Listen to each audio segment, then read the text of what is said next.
Howdy, y'all, and welcome into episode 136 of the Plastic Posse podcast. Man, Grant, is that right? 136 episodes? I'm starting to feel old. Uh, this is crazy. You're starting to feel old. Yeah. Yeah, absolutely. Well, Grant and I apparently have been voted off the island, so we're on a side island somewhere. It's just kind of as far as the posse guys go, just the two of us today. Yep. In all seriousness, all the other guys went to Indianapolis for the AMPS Nationals. Hope they had a really great time. I'm sure they did over there. But it's Grant and I, and then we also have a very, very special guest recording with us today, Mike Blalock with Patriot Models. How are you doing, Mike? I'm doing good, Scott. I wasn't sure who you were talking about there for a second, but appreciate the invite, and I'm glad to be here. Thank you for having me. Well, we are excited that you are with us today. Patriot Models is an organization that we hope you will hear a lot more about in the future. Stay tuned later in the episode. We're going to talk about what Patriot Models is and what Mike's goals are with Patriot Models, and you're definitely going to want to stick around for that. We also, as always, want to thank our Patreons for their support of what we do, and also our great partners, Angel at Micro World Games, Tankcraft, Tamiya USA, Bases by Bill, and AK Interactive. These partners really help us a ton in every way possible, and we want to thank them very much for their support. Well, let's kind of catch up with the three of us. I'm going to start with my friend Grant, who is over in California at the crack of dawn here this morning. Grant, what have you been up to, and what's on your bench? I have been working a little bit. I've started my second droid that I finished. I finished the first droid, of course. I've started on the second droid, so that's a slow process. So I'm getting there. Getting kits is the hard part or the long part. So that's going actually really well. I'm finding the stuff I need. I'm finding help from other people, which has been great. I really do appreciate that. You know who you are. I've also went to a show last week, which we'll talk about here in a little bit, to Wine Country, north of San Francisco. It was a great show. Like I said, we're going to talk about that in a little bit. But other than that, I've just been, doing the normal stuff, the working every day, and going to work and having a good time, and just trying to keep Scott on the straight and narrow and myself on the straight and narrow, and got some serious FOMO from the guys that are over at AMPS right now, seeing some of the fantastic work that's coming out there. Scott Prima, if you haven't heard, will be old news by the time it's permitted, but Scott Prima is the new master. He got best of show and best of figure, which is amazingly deserved. He is a fantastic artist. And Scott, you did a great job, man. I can't wait to, talk to you again real soon about that and everything. So congratulations, man. Yeah, absolutely. Get best of show with a figure. That's quite an accomplishment. But we've been able to spend some quality time with Scott at MMSI shows that you and I have been to in Chicago. And Scott is an amazingly talented modeler, and so obviously richly deserved on that. Definitely, just well deserved. Well deserved. All right. Well, Mike, what have you kind of been up to here recently, and what's been on your bench? Let me start with what's on my bench. Still my 48 and 48 sitting over here. I'm trying not to be like a perfectionist on this thing and get it actually done. So I guess I'm going to go 48 weeks or something at this point, because 48 days does not look like it's happening. But yeah, I got her masked off and whatnot, So I've already painted it once, but it's just not right. So anyway. I've also got a little ZH-9 over here, a Chinese aircraft, little helicopter that I'm working on. So that's what's on my bench. I'm always working on helicopters, it seems. Outside though, I'm a school teacher, so I teach at a local high school, Parish Community High School here in Parish, Florida. I'm in Palmetto, which is like the neighboring town. And so, I teach forensic science. So it's getting towards the end of the year, keeping high schoolers' attention keeps me real busy. And then, of course, I got the nonprofit foundation that, lots to do. That sounds good. And I'm sensing, like you said, a little bit of a theme with those whirly blades on the top here. So we'll have to explore that in more detail. I am hip deep in kind of wrapping things up for the 48 and 48, getting kits and packages out and getting payments and everything. So I've been doing that. And then also we're down to about 4 weeks now for Rocky Mountain Expo, which we'll talk about here as well later in the episode. Getting closer on that, and that's always exciting, but it is a lot of work. I did do a little bit of work. I primed finally that little Star Wars Legion land speeder. Hmm. Finally got all the putty and super glue where I wanted it. That one was a little bit rough. I think it was one of their first kits. It still turned out really nice. I just had to earn it. So that was good. And then I reprimed, stripped and reprimed my little case tractor, Thunder Models. Wasn't happy with it. The texture, it had a little too much texture and a couple of runs that I had done. So I just stripped that and reprimed that. So looking forward to that. And then I also busted out, a couple years ago or more, JB had kind of started us on a friend's group build where we were taking models and basing them on video game prototypes rather than actual historical prototypes. So I selected a SU-76M from War Thunder and Hmm. got that about, I mean, it's about 85-90% done. So I pulled that out and did some more work on that. I'd like to get that finished and across the finish line. Want to credit my buddy Josh Buck for kind of nudging me on that one a little bit. So I appreciated that. I wanted to kind of bring up, and I'll get some input from you guys on this, but I found a new YouTube channel that just started a couple weeks ago, and so far it's been fantastic. So it's called Accidentally Detailed, and the initial build, there's a gentleman, his name is Martin. He's from Eastern Europe. And there's a bit of a trend there, I guess, but he's going to do a Chernobyl diorama, and he started out with a BRDM. Russian four-wheeled armored car, and the third video that he's dropped, he has 3 total. He kind of gets into the painting of this really weathered, weather beaten, Chernobyl kind of, very deteriorated finish, and I think it's fantastic. So I don't Yeah. know, Grant, if you've seen that yet, but really, really terrific new channel. Yeah,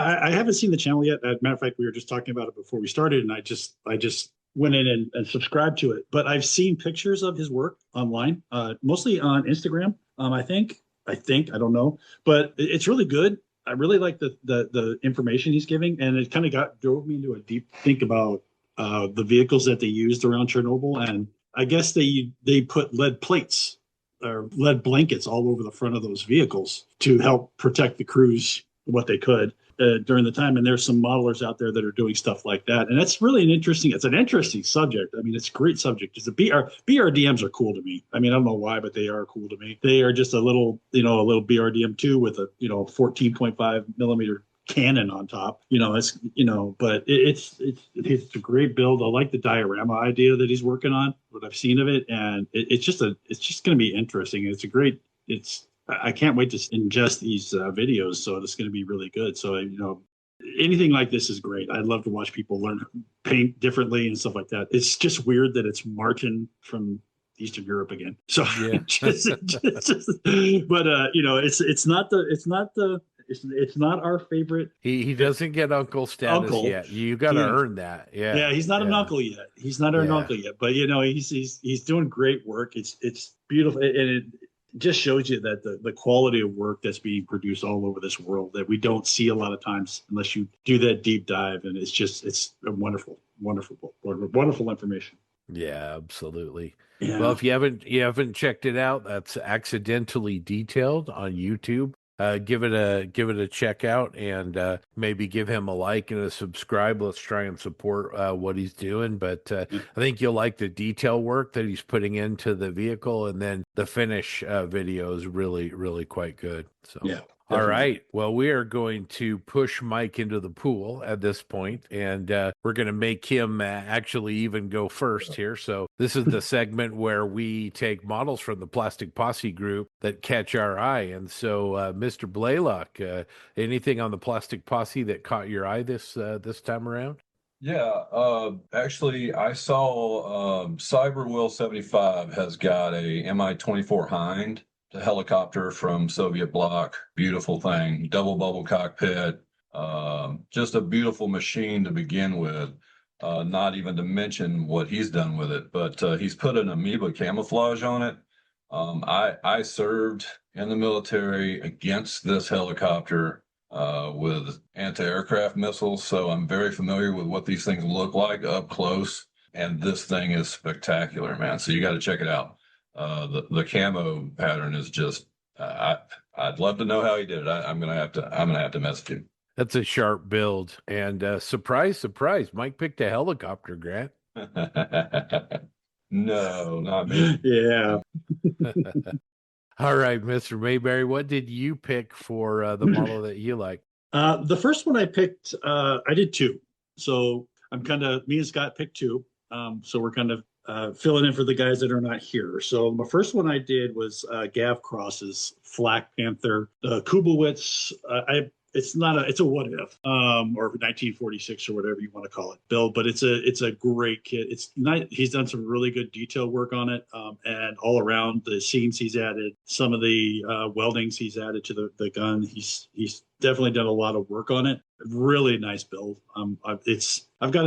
I don't know what it is. I got a soft spot in my heart for unfinished models when they're just before they get painted or primed. I like that when you can see all the metal and what everybody. Something about that just is really nice. Really, really like that. And I'm gonna go with my second one, which was the ham-fisted modeler. I guess. I hope I said that right. He did a Strike Master Fly Model BAC, which is used in, I think, in South America a lot, but it's just a really cool looking aircraft. The NATO scheme on it, or not the NATO scheme, but the foreign scheme on it, but it looks really good. Says it's an RNZAF.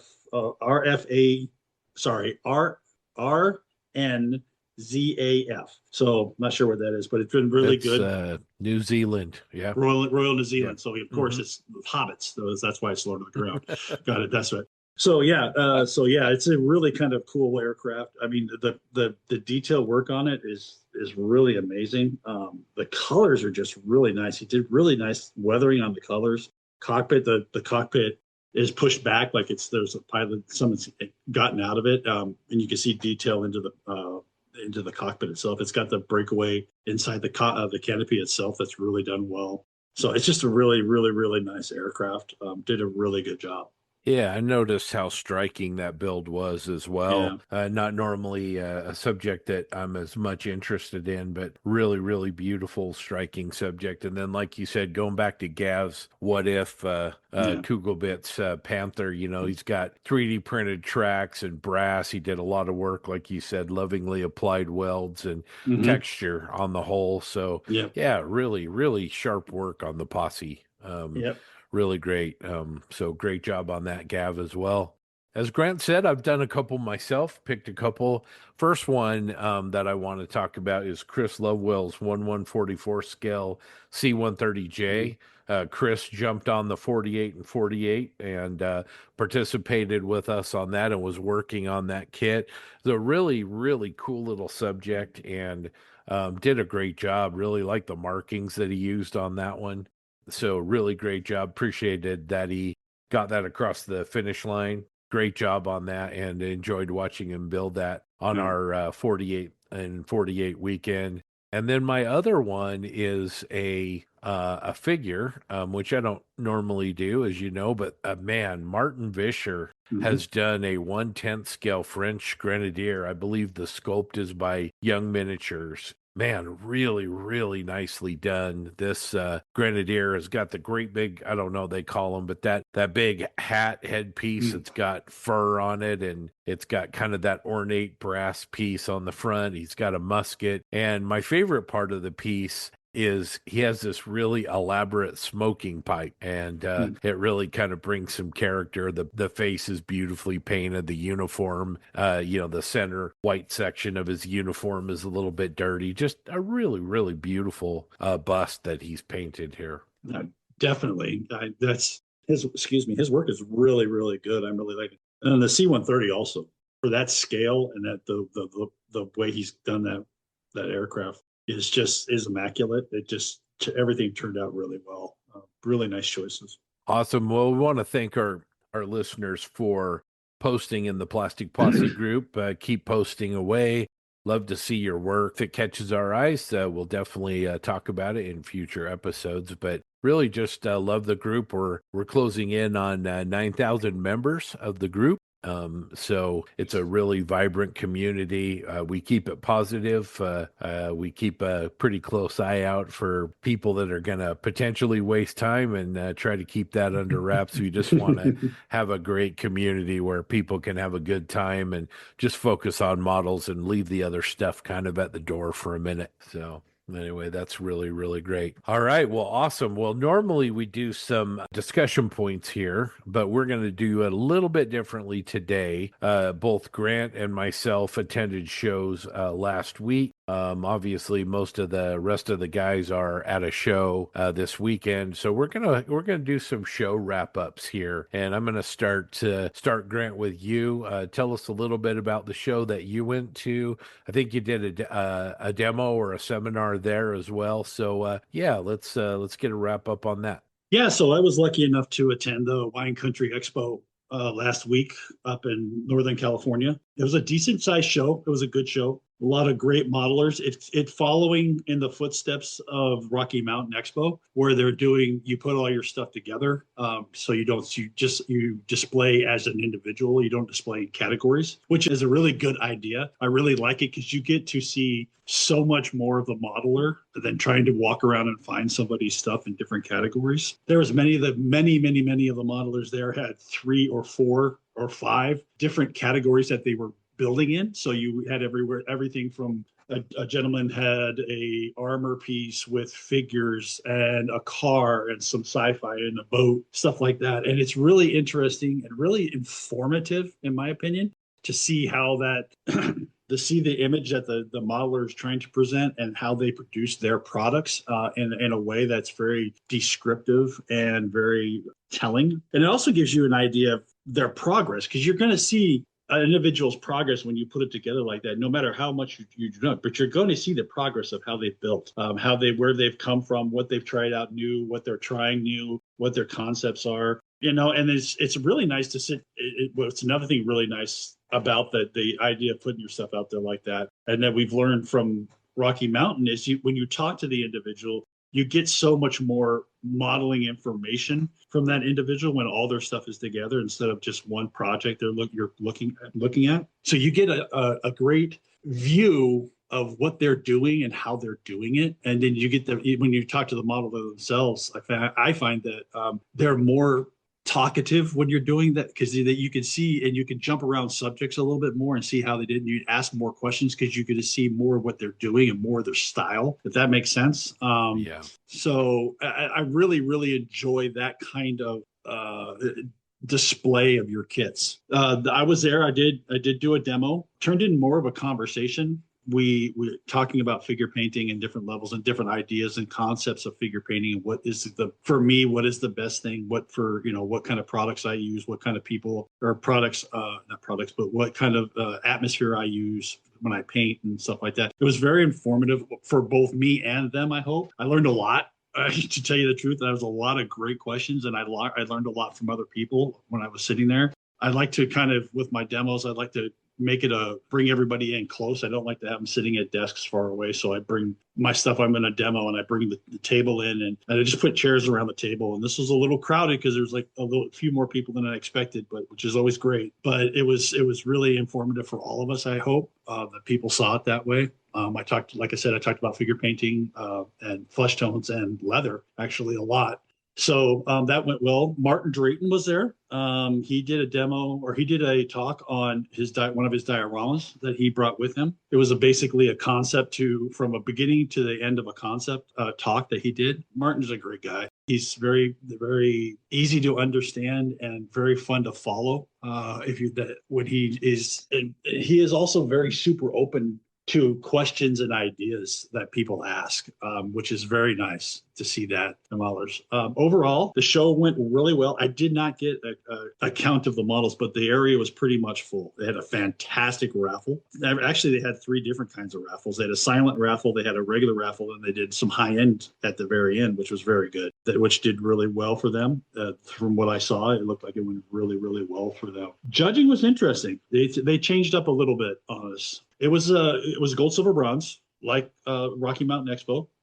But instead of doing an individual award for the entire your set of models, they basically broke groups up, people into groups. So you had a figure group, a car group, an armor group, and a ship group, and all the groups that were models that were there. So what they did is they went around and each group judged every participants. So the figure group, if you didn't have any figures, the figure group wouldn't judge you. That's what I'm trying to say. But if you had figures, the figure group would have judged you. But then if you had armor, the armor judges would also get it. So you actually got awards for figures, armor, or whatever you had on the table. So let's just take me, for example. I had science fiction and I had figures. So I was awarded 2 medals in those 2 categories. Now, if I would have had an armor piece in there, the armor judges would have judged it. And then I could have earned a 3rd award. So that's just the way they decided to do it, which is not bad. That's for them. It's a little bit, that's what they wanted to do. They wanted to bring, get some more people in there, which is great. They had a very, very good showing of younger models, I would say, in their 20s and 30s,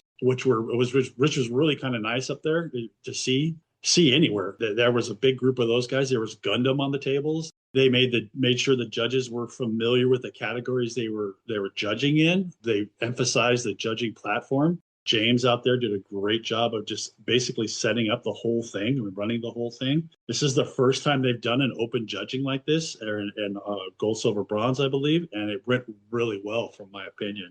I had a fun time. I met some great people, shook a whole bunch of hands, passed out a whole bunch of stickers, and just it ended up being a really, really, really good time. Sounds good. Martin is a lot like our very own Jensen. Anything sounds better with a British accent, right? I'm sure.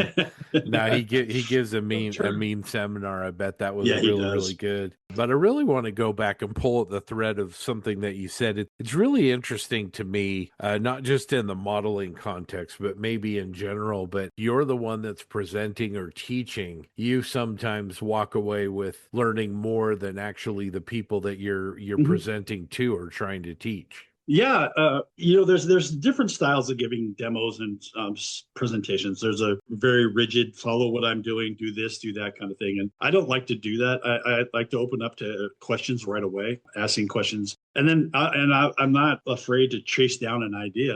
Another idea, one of the ideas that I learned from this last week was there was a gentleman there. I'm sorry, I can't remember her name, but we were talking about using the new paint markers from AK. That they're basically a thinner, and they're used for to paint an army quickly, so get a lot of figures painted fast and get them on the table. But he was talking about using them as a base coat for your regular figures, and I didn't think about that. I never thought about using that. And then I went home and tried it, and it's a great idea. It needs, you have to do a little bit of work around it, but you could use it as a base coat or a dark coat on your figure to help bring out shadows and definition in something, and then start using lighter colors to bring out tone on the tones on the actual figure itself. But it's a great, something like that is nothing I ever thought about doing before. And some gentleman gave me that idea, and the idea of using, the simple idea that I passed out was using either pennies or pieces of brass on your wet palette. And what that does is it helps keep the mold.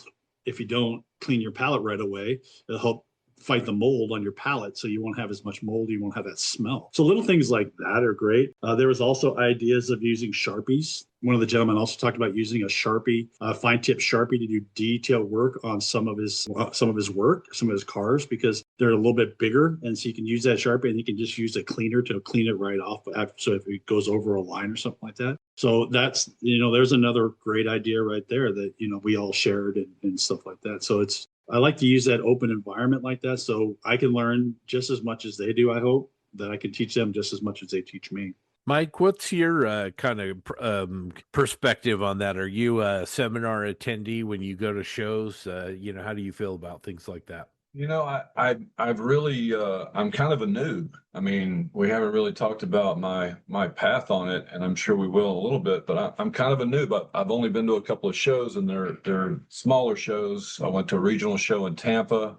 Went to a even smaller show than that in the Villages. I'm in Florida, and I don't know. I entered models in the first one, and I kind of didn't bother in the second one. Was my kind of take on that. I in between the two, I had like 2 weeks or 3 weeks. I think I put in three models. Yeah, three models I put in, and all three of them didn't get anything. And by anything, I mean at all.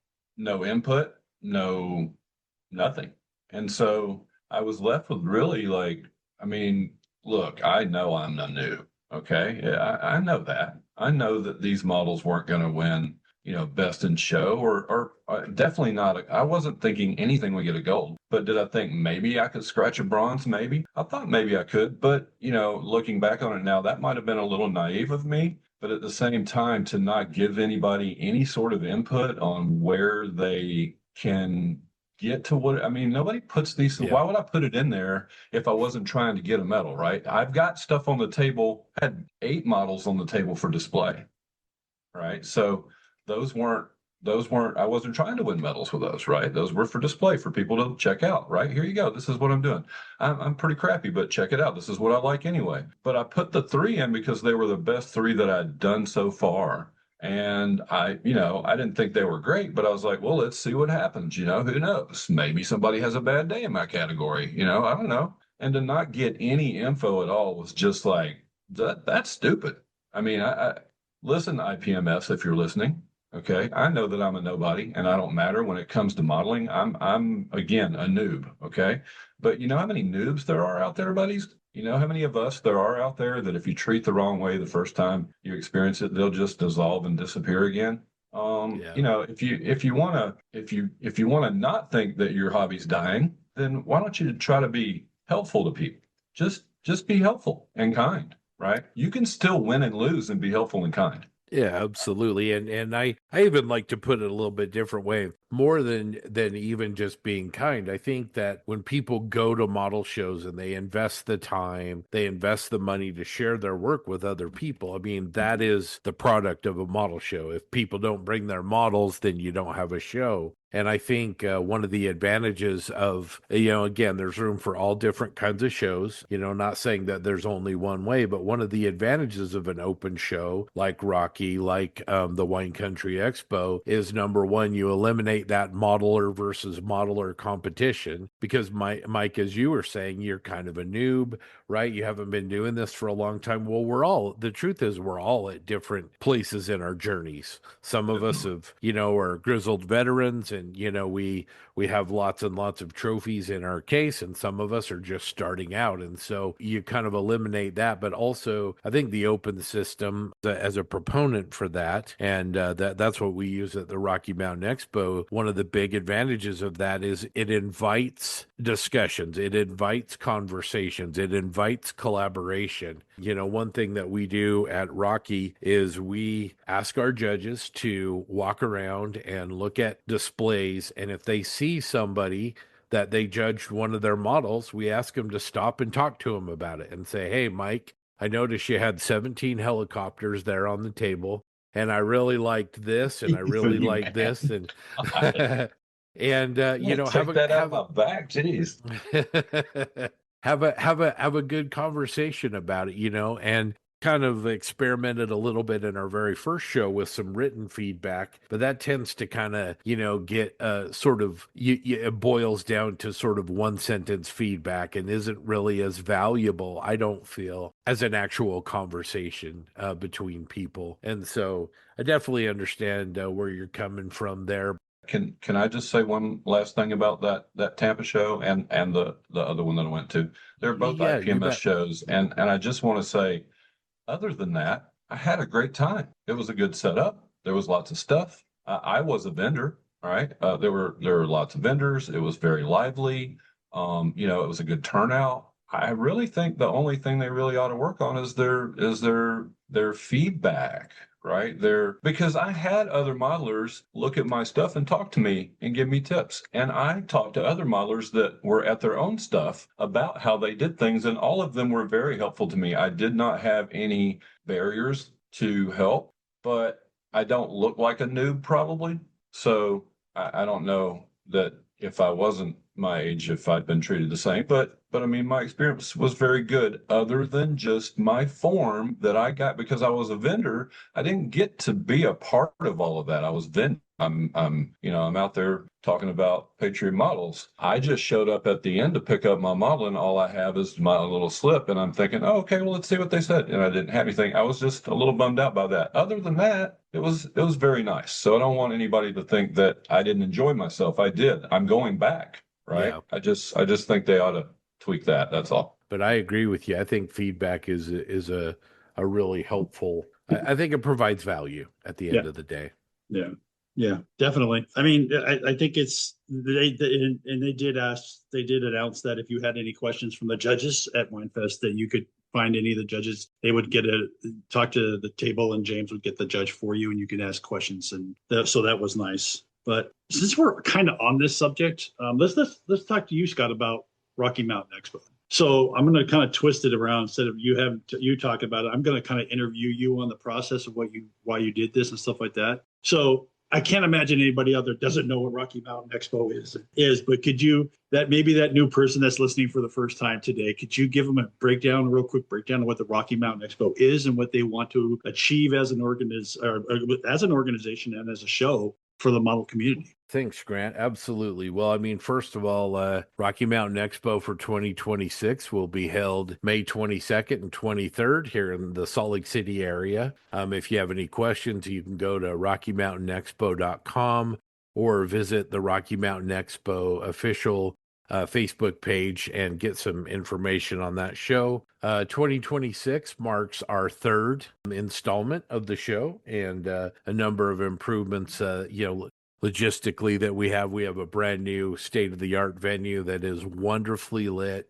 It's very comfortable. I'm really, really excited about where the show is going. We had our first two in a National Guard armory, and I just want to express our appreciation to the Utah National Guard for their hospitality and really allowing the Rocky Mountain Show to kind of get off of the ground. They were very supportive and very helpful. And we put on two really terrific shows in that armory. But unfortunately, we're a little bit of a victim of success in that we just had gotten to the point where we needed to move to a little bit larger venue. And that's sort of what has happened.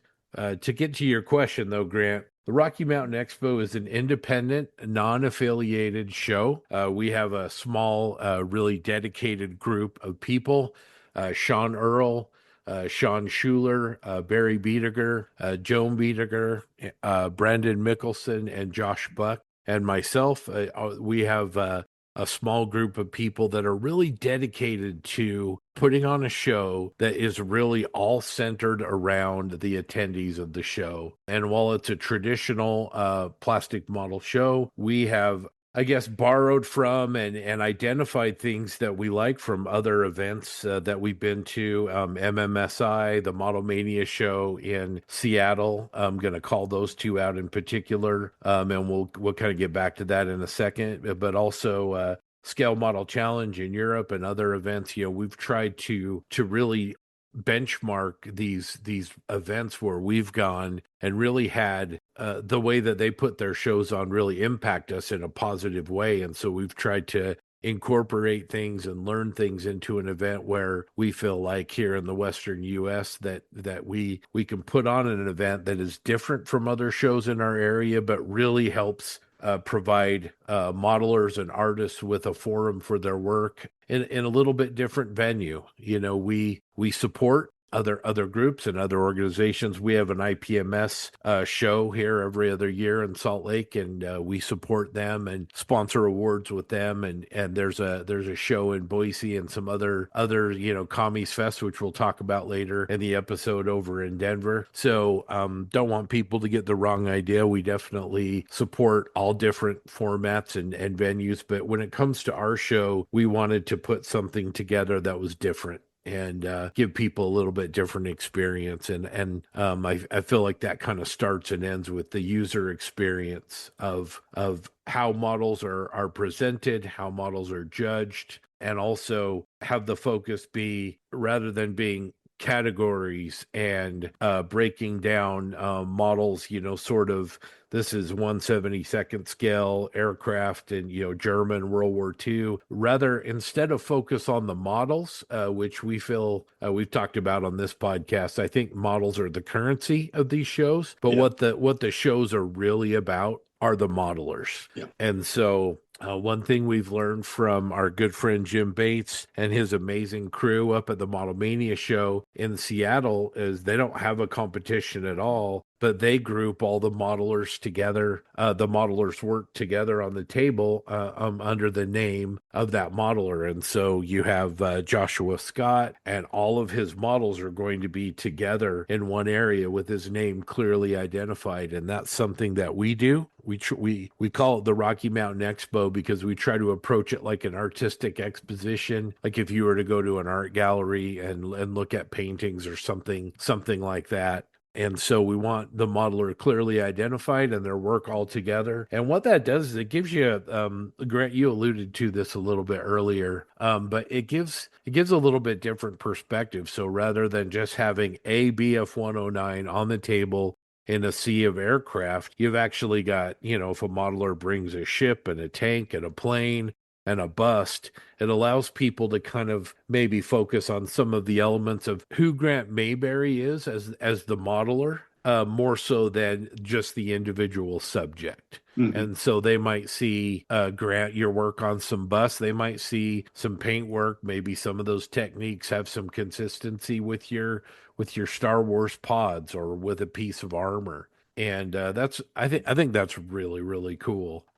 That's our approach. And then just to kind of wrap this up, as far as judging goes, we do a gold, silver, bronze. Models aren't judged against other modelers. Models are judged on their own merits. We have teams of judges that we hand invite. We bring in some of the best modelers in the nation, have been great to support us. We bring them in, ask them to judge, and then we do a triage where we pick the piece of a modeler's display that we feel like best gives them a chance for recognition, and then that's the model that's judged. It's a gold, silver, bronze judge, and then again this year we're taking it another step further, and as I wrap up here, sorry. And we're making everybody wear name tags. And again, we're asking those judges to walk around and look at the models. Grant, you've judged at our show.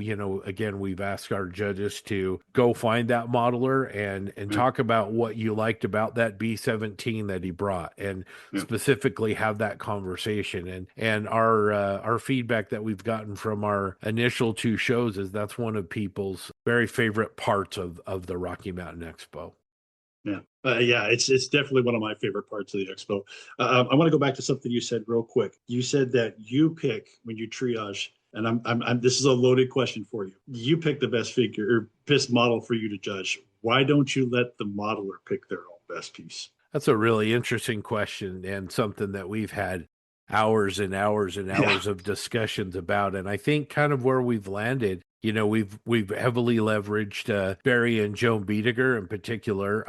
They spend a lot of time at what a lot of modelers call figure shows, MMSI, MFCA, shows in Europe, other shows. But they've found that when shows have kind of said, modelers, you pick the model that you want us to judge, that is almost never, won't say ever, but almost never the model that judges would pick. And I think that comes down to a little bit, and I'd like to get maybe Grant and Mike, your perspective on this, but I think my perspective is I think we get a little bit target fixated as modelers. Number one, we're always our own worst critic. So when we see one of our models, we see a flaw that we hate and we wish we could fix, right? But I also think when it comes to maybe sometimes what we're proud of too, that we get a little bit target fixated because we have a relationship with that model where we've stared at it on our bench and stared at it and stared at it. And I think allowing the judges to do that brings in kind of a little bit more objective, maybe perspective. Yeah, I definitely agree. I think I'm in the same category you are, Scott. We do get target fixated on. Usually, it's our most recent model, no matter how good some of our other stuff was in the past. So we get target fixated on that. But I think by bringing in, you're just one set of eyes. But when you bring in 3 or 4 sets of eyes to look at something, and these people are seeing different things and different things you're doing very, very, very well, and you're improving on, but you just don't see it because you kind of gloss over it. So I think the idea of letting the judges pick a model is so much better. Because like you said, it's not 100%, but 99.999 in my opinion is but the judges will pick your better model. Just because of what we've talked about this last few minutes. If you don't think that, you can talk to a judge, you can talk to me, you can talk to Scott, you can talk to any of us at a show, that's fine. But let us judge the way we want, the way that we see that this show is going or expo is going, to make it a better expo for yourself. I love the idea of the name tags this year. That's great. And we've always had, since I've been there, I've been to all three shows so far, that the judges have always been there for everybody. And I think that has a lot to come from MMSI, where you have a open contact with the judges after judging is done, which is very, very informative. And Jim's show in Seattle, which is, there's no judging, but you're around your stuff and people are looking at it and you're having that conversation, and it does help you a lot. Mike mentioned that he learned a lot at the shows there in Florida from other modelers. And then that's what these shows are designed to do, is a modeler teaching a modeler. That's what it is. And, that's one of the concepts that I enjoy so much from Rocky Mountain Expo is I'm learning, just walking in there, I'm learning every second I'm there. And unlike other shows where you're not, let's just say it that way. There's holes and things are not being fixed, but that's the different story. But when you bring that concept of the pure modeler into the show, you can do nothing but win. And that's probably not a question for you to answer, but I'm sorry about that. Now dragging on. Yeah, I think that probably the best answer to that would be, why don't we do both and take an aggregate of the two to actually score from, if we're doing, you versus someone else, or a best of show portion of it or whatever. I guess when I put something on the table, I figure, like, if you pick this one over that one, then that, I put them both on the table, right? If I only want you to do one, I'll put one on the table. So you kind of give that up, in my opinion. But I honestly think that it's kind of a weird thought, I bet, for some folks, but I'm a basketball player. I may not have mentioned that. I probably hadn't shown you guys where I end up on the door over here, but I'm nearly 6'8", right? So when it comes to a competition, right, when I'm going to go put my models in a competition, for some reason, I guess I thought we were all going to make models for this competition and bring them in and put them on, and then best guy wins, whatever, go away. Next competition, we'll build some more models. We'll come with new models, but that's not what's going on here. These models were in club shows, in competition, and then in regional shows, and in the third show I was in. So all 3 shows I've been to, I saw the same models over and over and over. So they're entering the same models over and over, trying to, I guess they're refining their models in between, or just hoping the judge looks at it differently, or I don't know. Somebody breaks their stuff and theirs goes up a spot. I'm not sure, but it's strange to me, I guess. I see how you want to judge the best, right? You want to see the best and all that. And there's display tables for that, right? For stuff you've already entered into a competition, there's display. I mean, that's my personal opinion. You can bet I'm not going to re-enter the ones that I've already entered. Because honestly, right now, I don't even know what's wrong with them. So I wouldn't know how to go up the chain anyway. So, I mean, I'll figure it out. I'm sure I'm kind of being facetious there, but I'm just saying, like, Yeah. why are we bringing the same models to 5 different shows? What are you're putting on another coat? You're putting on you're dusting it this time, and now you're like, oh, the oil needs to be a little further over here. Like, dude, I mean, if that's what you want to do with it, that's fine. But for me, I'm just not. I'm going to build that model. I'm going to build it to the best of my ability at that moment, and I'm going to put it out in real time. And if it wins me something, great. If it doesn't, that's great too. But if I see some kid stop and check out my model for an extra second, that's good enough for me right there. Yeah, you know, you bring up some important things, Mike, and a couple of the reasons why we do what we do at Rocky Mountain. And the first thing is, I would posit a question, a rhetorical question right now, which was, 10 years from now, are you going to remember all the model shows you've been to, what each individual model awards that you won, or are you going to remember a relationship that you founded on when the day that you met Grant Mayberry or Martin Drayton or John Bonani or Mike Blalock and what that association kind of brought you. Again, we've kind of learned that from Jim Bates and the Model Mania show that they do up in Seattle. But that's kind of part of it, and the other part of it too is getting away from competition. I'm not somebody that is ready to say, let's do away with competition altogether, but having somebody bring their work and focusing more on Mike Blalock than the 148 scale Hind gunship, which is, if you think about it, going back to where we are in our journey as modelers, that hind that you finish and you put on the table is a moment in time, right? It's a time capsule. That's where you were when you finished that model. But, what's the context? What's the perspective? What are the four models leading up to the hind? And how did Mhm. you get to where you made the hind? And what are the next four models after the hind? And how have you grown? How have you improved, if that's your goal? Or, how has your work evolved in the way that it's evolved? And those elements don't get captured if it's all about the model, but they definitely get captured if it's more about the modeler. And I think those are a couple of the core reasons why that's our approach at the Rocky Mountain Expo. I totally like the museum idea of model shows, right? Like the whole exhibition, expo, as you say, like I mean, that's a great idea. I love it, right? And I'm going. I don't know that everybody's going though. I mean, there are some guys that just want to compete over it. Sure. Like they like the competition. And frankly, I'm one of those guys. I do Yeah. like the competition. It's why I got so upset when I didn't get the feedback. If I didn't care about the competition, you didn't give me feedback, I'd be like, oh well, whatever.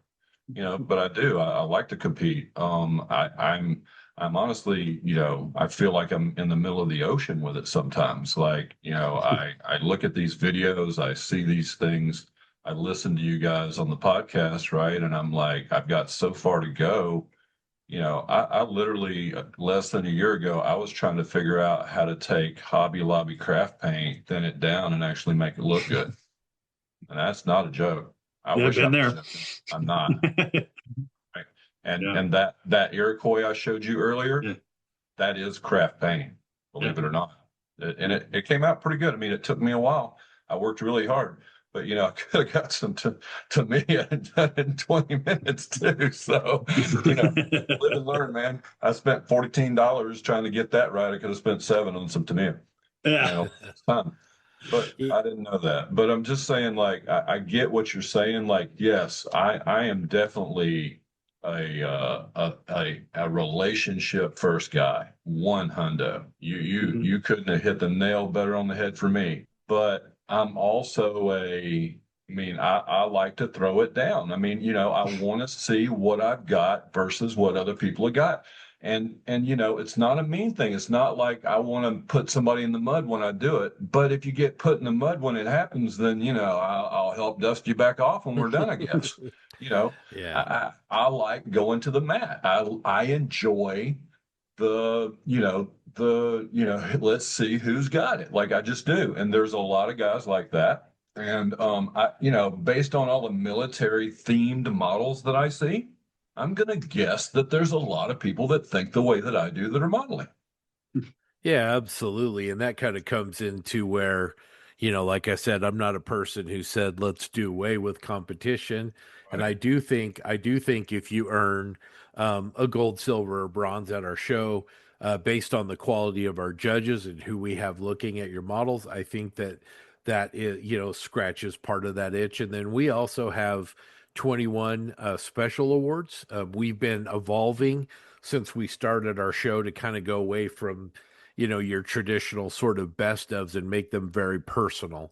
And if you come to the show, you'll see that. But in many cases, we actually have the person that sponsors a special award is also the person that's going to give that award. And again, the goal there is if Grant sponsors an award, and he Grant is a former Cav Scout guy, right? So if he gives an award and says best cavalry subject or whatever, Grant names it or whatever, and gives that award, then that's going to spur a conversation between Grant and whoever received that award, and again, that's kind of what we're doing. Anyway, and then getting back to, wrapping this up, we also have other ways of providing value to our attendees. We have a world-class roster of seminars with some incredible presenters, and they're on modeling techniques, but they're also on modeling adjacent techniques. A couple of examples are we have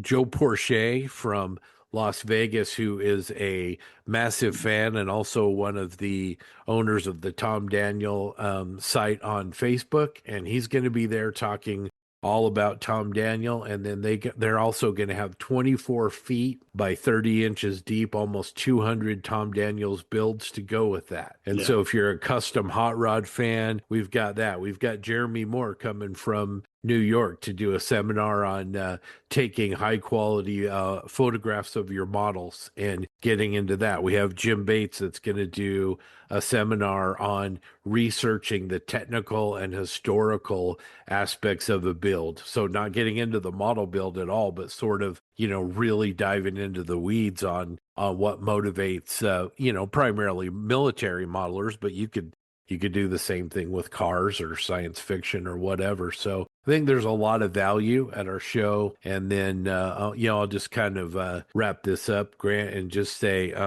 it's really like anything else. The show's about, bringing your work, presenting your work, collaborating, sharing it, and being inspired is, that's the reason I go to model shows. The system aside, it's really, really about being able to collaborate and be inspired by other people's work and say, wow, look at what Mike did, or look at what Grant did, or whatever. So anyway, that's What Scott did. yeah, or maybe what Scott did. Exactly. So anyway, again, would love to have you if you'd like to come check it out. A little bit different, but May 22nd, 23rd in Salt Lake City, Utah. You can go to RockyMountainExpo.com or check out our RME official Facebook page as well. Cool. Thanks, Scott. Yeah. I really do appreciate that, man. That was very informative on all levels. I mean, it's just a great environment, and it's a great way to learn. And that's what we're here for. Well, thanks, man. Really appreciate it. You've been a huge part of it.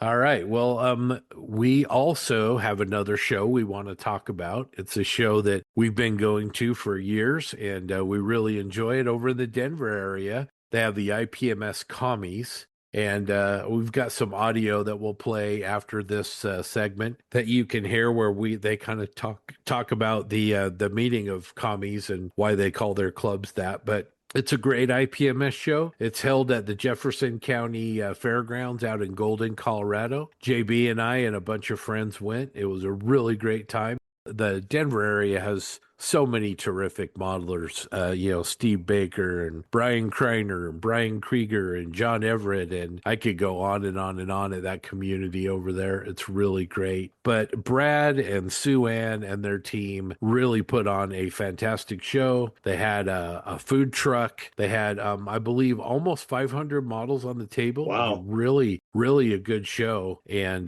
just had a terrific time. Really good vendors. I hardly ever buy models at shows, but but man, every time I go to Commies, I come home with a trunk full of stuff. But anyway, yeah, Commies was really terrific. A lot of really great variety of models on the table. Commies traditionally has kind of been known as a science fiction first show, but this year I think the aircraft really made a resurgence, and pretty sure there were more of those than anything else. But you're going to find great cars, great science fiction work, models of tanks, models of aircraft. It's a great show. It's got a really good vibe, and like I said, we've been going for 5 or 6 years. So big shout out to the CommiesFest team. And we've got some great interviews that we took from the show for attendees, for vendors, and for the show team themselves. So let's run that audio right now and let you guys hear about CommiesFest 2026.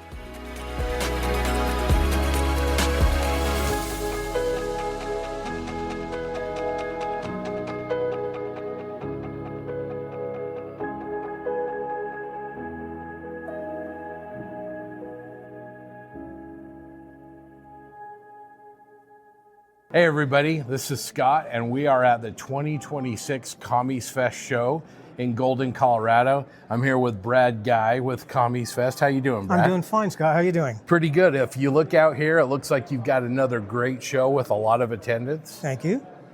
Thank you. It's doing pretty good. Tell us a little bit about Commies and what CommiesFest is and you as a club. Okay, well, we started off about 23 years ago, just 3 of us, me and Rob Merrill and Dan Holmes, and we met each other at Coal Power Hobbytown. It wasn't even Hobbytown then, it was just Coal Power Hobbies. And he decided to form a club just because we found 3 brothers that we were all, the same thing that you guys talk about when you formed the podcast. Like we found our soulmates there. And Rob says, well, if we're going to form a club, it has to be called Militia something or other. Yeah. And Dan says, well, Colorado Modeling Militia and Joint Sci-Fi, that's Commies. And I'm like, yeah.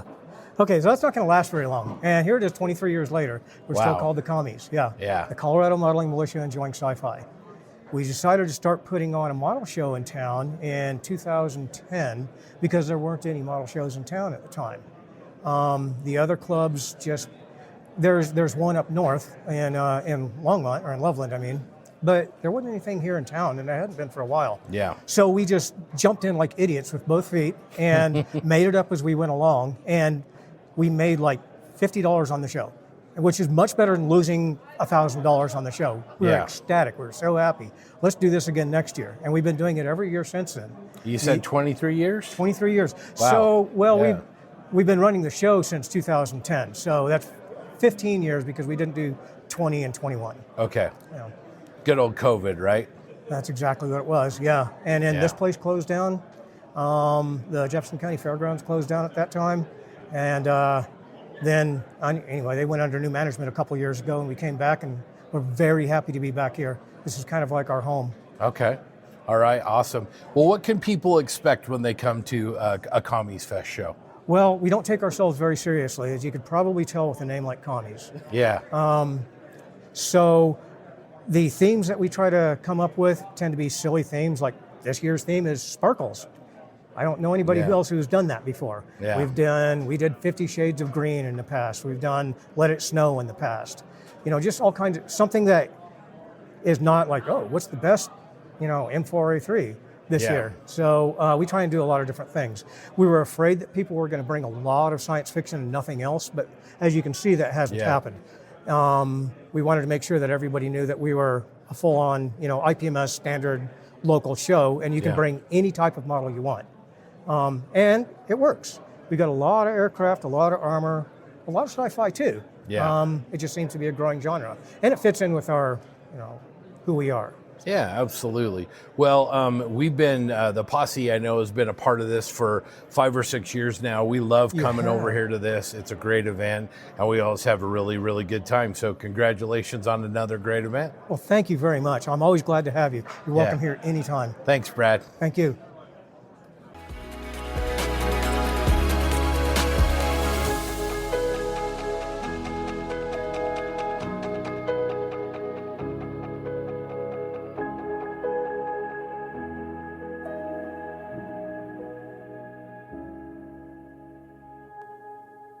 How are you doing, Sue Ann?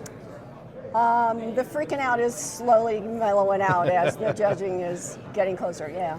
Well, tell, for those people who don't know you, you are an absolutely integral part of this CommiesFest show that we've really come to love. So tell us a little bit about yourself and how you came to find Commies and what you do with the show.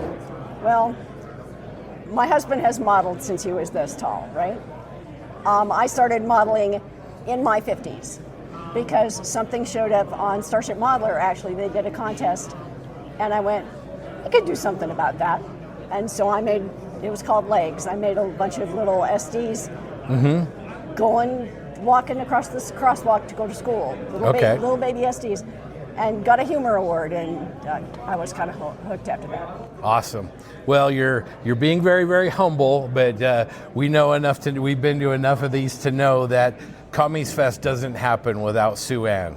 So tell us a little bit about your role and how you make sure that all this comes together for an awesome experience for a modeler. I am officially the cat herder. Okay. I try to make sure that all the little stuff that the guys aren't paying attention to gets done. You know, do we have tablecloths? Do I have forms printed? Do we have computers? Do we have the stuff? Awards and award sponsors and all those things.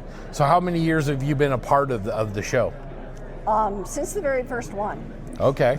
I was registration desk when we were in Valhalla. So if somebody hasn't been to a CommiesFest show, what makes it special? What do you love about CommiesFest? Well, what I love about CommiesFest is commies, because we started outside the IPMS. Yeah. We don't do anything the way anybody else does anything, because... Like your show themes. Yes. Yeah. Exactly. We're a bunch of crazy people who want to share our love of the hobby and aren't too worried about rules. We finally, a couple of years ago, had to have a rule because that the work you entered had to be yours because somebody had commissioned to work from somebody else and entered it as his own. Oh dear, yeah. And we said, so we had to have a rule. You had to have some rules. Yeah. Well, if somebody's thinking about coming to CommiesFest in 2027, what would you tell them?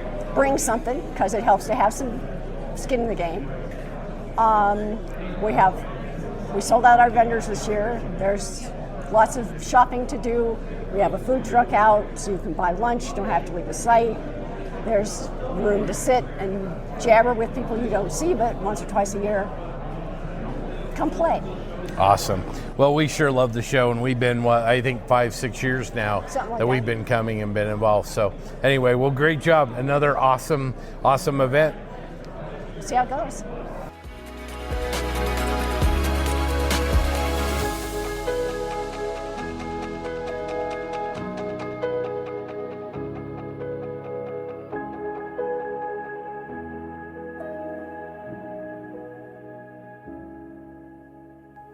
Back again at CommiesFest 2026. I'm here with Dan Holmes. Dan, how are you doing? I'm doing great. You know, we've got most of the fires out, and now it's just figuring out the judging. We had a pretty wacky split in aircraft, and it took a little while to understand all the thought processes that went there. Well, you're one of the original conspirators of Commies. Tell us a little bit about how that all came to be. So I used to live in Salt Lake City, and in 2003, my wife graduated from the University of Utah's medical school and got her residency out here in Denver. And so we picked up the truck and moved out here. And I didn't know anyone. And I was on a member of a forum called Starship Modeler. Oh, yeah. And I posted on there, hey, new to the area, who wants to meet me? And Brad and Rob are the two crazy ones that actually said, sure. Yeah, and absolutely. so we met in a neutral area. It was a Red Robin and had lunch, and then there was a hobby shop across the street. It was a Colpar Hobbies, and we went there and hung out the rest of the day, and we've been fast friends ever since. Man, that's amazing. And now look at this. So how has Commies evolved over the years? Like, what are some guiding principles that you and these guys have that's made this show what it is today? Well, with a name like Commies, and do you know where that came from? That was also my idea. Yeah. So with a name like Commies, we don't take ourselves seriously. Yeah. So when we were trying to figure out what to call ourselves, Rob always said he liked the idea of a modeling militia. He liked that. And so I thought, well, okay, we're in Colorado. We originally liked science fiction, that because we were on Starship Modeler, right? And so I was like, Commies, Colorado modeling militia enjoying sci-fi. Okay, there we go. That's awesome, man. It works. Yeah, and we started out, we don't have a president, vice president, things like that. So I'm the fearless leader, and Rob is the less than fearless leader. He's allowed to get jittery. And Brad's our chapter mouthpiece, minister of propaganda. Yes. And so we tried to do a kind of a twist on a lot of that. And we weren't actually IPMS affiliated for a while until we decided, we've got enough interest, because we started going to hobby shops and other areas. Yeah. And, Wonderfest, et cetera. And we thought, well, let's put on a show. And at that point in time, we're like, well, we need insurance. Yeah. What's the easiest way to get insurance? Become an IPMS chapter. Yeah. And so that's actually where that came from. So it was mainly to get insurance. Yeah. I understand that. A lot of shows do that. Well, if somebody hasn't been to a commie show, we've been involved in this particular show for 5 or 6 years. But if somebody's never been to CommiesFest, what would you say to them? Like, why should you come to CommiesFest? Well, one, we're inexpensive. Yeah. It's $5 an entry unless you're an IPMS member, and then we give you a $1 discount. But we try to have a lot of fun here. That's our main thing. We do something different that I've never seen at any of our other local shows. You see those red tables out there? Yeah. That's sitting area, and that's building area. You notice we've got some people that have their lights set up. They're over there painting minis. We've had people building models. This is what we do as commies. Our meetings are building bowls. We get into the bottom of Colpar Hobby Town and building bullshit. Awesome. And that's why we call them building bowls. So that was the core of the commies concept. We didn't want to do any of this boring chapter stuff. Yeah. And so come here and have fun. That's the part of it. We've got a food truck. We've got vendors. So we've got different vendors than just people selling their stash. We've got a game store. We've got a couple of hobby shops. We got value gear resin and exactly. Yeah. And so that's where I want to encourage people to come, is because it's fun. We try to put the joy back in modeling. Some people take this hobby, frankly, way too seriously, and it is a hobby. Yes. Do not take it seriously. This is fun. Yeah, absolutely. Well, that's great. Like this year's show was Sparkles. Sparkles, yes, yeah. And we justified that with anything that could sparkle. If it's sparkly paint, if it's a jet that is flown by a Captain Sparkles, it's got a piece of glitter on it, it saw dust some point. Yeah. I don't care. If you can justify why it fits Sparkles, that's good enough. But we have our themes like that each year. We don't like themes that are the same tired ones, jets of 1968 or something like that. No. The theme this year, as you said, is Sparkles. That's glitter, bright paint jobs, anything that, if it's a jet driven by a Captain Sparkles, that's good enough for us. We don't care. Our past themes have been red. Anything, whether it's red buttons, it's got red skeleton, it was Russian, we don't care. We had another one that we called 50 Shades of Green during the whole 50 Shades of Gray thing. We don't do standard themes. And that's another example of how we try to do fun. Awesome. Well, another great show. A lot of entries, a lot of really great models on the table. We got a little over 400 entries and a little over 100 entrants. Awesome. Yep. Well, great job on another show. Thank you very much. Thanks, Dan.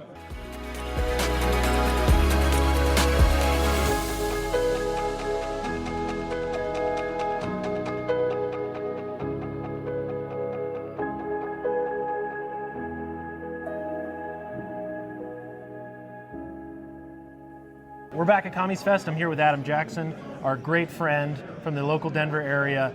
Adam, how you doing today, brother? I'm doing great. Good to see you, as always. Always good to see you, So man. tell us what you brought. Let's see. So I have the 135th Mang Merkava. This is the Mark IV with the trophy protection system, and then the slat armor on top. And then this is also a Mang 135th kit. the M1A2 Abrams with the Tusk, or as a friend of mine said, the ceiling tiles. The ceiling tiles. The roof tiles on the side, yeah. So Adam, tell us about the stowage you added to this. Yeah, so some of it is from our friend Steve Munzel, Value Gear. And then I think it's Legend did a Abrams stowage kit that has the water cooler and the cooler like you throw water bottles in. I was talking to a buddy of mine who was combat engineering, and I said, were they really different colors? And he said, yes, you saw a lot of blue and red. Yeah, I'm like, all right, I'm throwing some blue and red on this then. Nice. Yeah. Nice. How long did it take you to make this? Maybe 6 weeks, something like that's that. Pretty maybe. good. That's pretty good. About that, maybe. Nice. There's definitely a few. I will say the one thing that apparently is known about this kit, I did not know it going into it, is the Commander's cupola. Mm-hmm. It's near impossible to get the clear parts in there. I got them in there, but you'll see that there's definitely some gap. I didn't notice. I won't tell anybody. Okay, good. Please don't. So going over to back to the Merkava. Yes. Is this their latest version of the vehicle? It is. Well, technically, there's one that's slightly later version. The people are calling the Blalock, which means lightning. But that one, really, most of the differences are on the inside, and they're not talking about those. Man, I love the dust effects on the side skirts. Thank you. It was the Meng Merkavas, the 3s and the 4s are the best by far. 3 and 4 Merkavas you can get, and then Mark 1 and 2 tack-on is the way to go. Full tracks? No, these are quick tracks out of, I think it's Poland. They're crisp, yeah. They are. I love those. They look gorgeous. They go together so well. Yeah, the patina on the side, all the dust, man. You've really upped your game, my friend. Thank you very much. It looks awesome, and I love the periscopes too. I consider that praise from Caesar. Oh, please, dude, this is amazing. It's really well done. So, in addition to kit, what aftermarket did you add to this guy? So besides the tracks, there was there's some more Value Gear Steve Munzel stowage going on. Nice. And then I grabbed some various plastic rod, and I got some great feedback from Scott on one of my other tanks about antennas. So I got guitar string for this, and then beautiful. these guys. So you don't see them modeled anywhere, but I had a ton of different references that showed different antennas and different widths. So I tried to find some plastic rod that would work, to sort of model that up a bit. Man, great work, Adam. Well, thanks so much for taking time to talk to us. Thanks for having me. Always good to see you, buddy. Yeah. Thanks.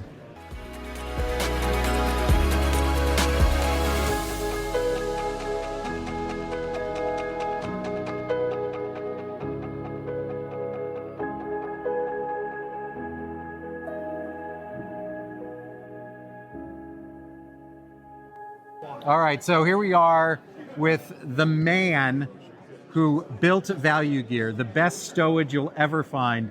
Am I layering it on a little bit too much? Yes. I am, okay. Steve Munzel. The most important thing you need to know about Steve Munzel is he's Humble, just an awesome quiet, dude. He's an awesome dude. Guy. He's punk rock. Because the best thing about the hobby is not the hobby, it's the people in it. Steve is one of those. So Steve, tell us what you do about value. Like, how did you get started, first of all, with Value Gear? Like, why stowage of all things? So my favorite part of building tanks has always been piling the up on top of it. Whoops. Yeah, this is the posse. Come on here. So I always loved doing that. So I would go buy every single Verlinden set that had any kind of backpacks or tarp rolls or whatever. And then I'd look at my shelf, and every tank I built had the exact same roll and the exact same 2 backpacks on it. And I decided that once I had an opportunity to change my life and get away from the printing and start doing something different, I was like, what can I do all by myself from anywhere? And this is what I came up with. Okay. And so now, instead of there being 2 backpacks that you can use, like I have a pack of 20 individual different backpacks, all sculpted differently that have variety. So your tanks don't all look the same on the shelf. And how did you get the idea for, like, when you say 20 different backpacks, are you just like, oh, I'll just make up this like what are you using to formulate the idea into a physical image? Well, I look at pictures, look online, do a little research. I watch a lot of those old like war reels that they would show before movies and stuff during the war, because you'll see all kinds of really extra cool, weird stuff in the background. And when I look at pictures, I don't look at the tank. I don't even care about the tank. But I look at oh, that guy's holding a book, or I see oh, there's a broken glass in that pile of rubble. Right. I like the background trash, Right. and it's just kind of where I go with it. And how long have you been doing value gear? So I figured it out the other day. Basically since about 2012. So 2011, me and my wife and 2 kids moved to Ireland for 2 years, and that was the chance I had to start doing this. And so it probably took me about a year to figure out kind of what I was going to do, and then I got started. And my Irish friends were excellent, and they were good, giving me feedback and stuff. And Pat, who some of you have met, Pat would I'd show him something and he'd say, "Oh, that's good, that's great. Why does this one look like it's covered with melted cheese?" And so I'd be like, "Oh, that one." And you said because in the picture there's melted cheese on it. Yeah, so but it was good feedback, and I was learning how to sculpt and how to, and I can't sculpt a face, I can't sculpt anything, but I can make little squishy rolls and backpacks, and I'm really good at that. And I assume that the government of Ireland has now constructed a shrine in honor. They should. That value gear was born here, right? Yeah. Right? Yeah. Maybe not. No, not yet. We're not that famous. And so you said sculpting. So you're not designing this in some fancy CAD program and printing it out that way. I'm not smart enough for that. So I don't have time. This is all old school. Yeah. Old school. So it's all traditionally cast, hand sculpted, silicone molds, hand poured resin. So I mix my little cups and pour it. And I have a little bit of 3D stuff now, but it's just little hand tools and tin cans, food cans, and things like that. Just simple things, because I try to get people to draw stuff for me that is just stuff I can add into other stuff. Yeah. World War II mess kit. Right, that you could throw in with the other. A mess kit sitting on top of a backpack is kind of a cool thing. The soldier's about to eat, or they're going to go figure out what they're going to do for dinner, and that sort of thing. And how did you come up with the name Value Gear, and was it always that name? It was always that name. Okay. And honestly, I don't really remember, but it just made sense. I stumped him. Yeah. It just made I don't know. You don't know? I don't remember any other names I kicked around. I think I just came up with this one. Came up with that works. Awesome. Okay. You should come up with 10 legendary origin stories to put in there. Yeah. Awesome. I need to start doing pre-orders and prey on the fear of missing out that all us model builders have. Yes, you do. Yeah, it should be special edition. Shameless. Be shameless. But I still sell the very first set that I ever made is still available. Number one. Right here. Number one. So. Awesome. I don't know. Nobody ever has to think anything ever went out of stock. I mean, there's only a few things I just quit making, but that was because nobody needed it. Well, as always, Steve, you're a great dude. All right. Best friends, right? As you always say. We're IPMS besties. All right. Awesome, brother.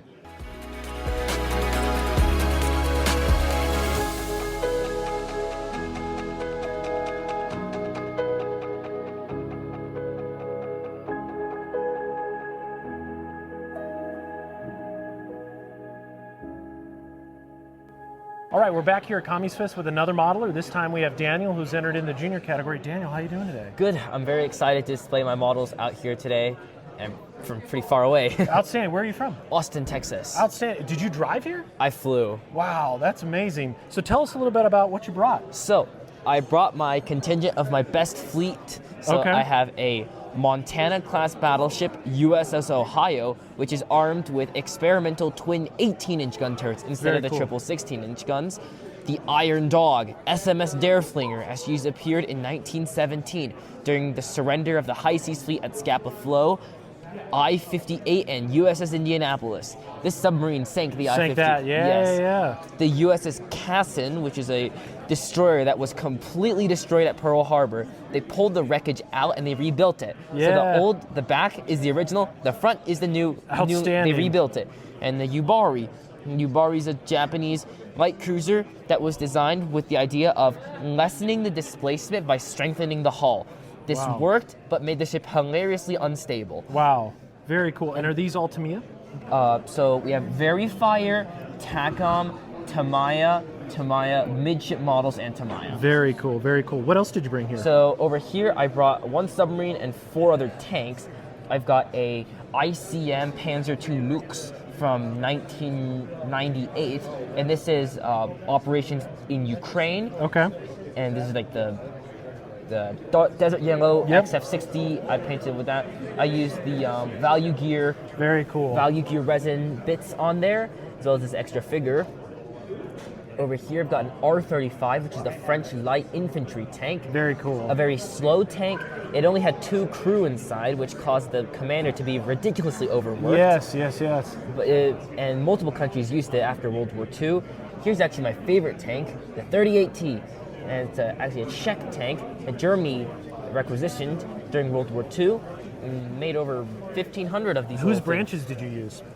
I just bought Hobby Lobby branches They're for really like the nice. It for looks the great. for the HO scale train sets. Nice. I just cut them into pieces and then I just use CA glue on them. I also use them on here. Oh, lovely. This Semovente? Semovente. This kit is from 1975. Wow. It's the oldest one they had. Oldest one. I actually got that one at a yard sale. But for being very old, it actually It's still a nice very kit, well. right? It fits very well. Yeah. All the parts go in seamlessly. The parts are still strong. There's no like bad fits on there. Rubber tracks, still okay. And then over here we have an I-400, Japanese carrier submarines. Basically, the Japanese asked them, what if we put aircraft carriers and made them submarines? Yeah. But not one-time submarines like the Akagi. Yeah. So this thing could carry 3 Achi A163 Syrian okay.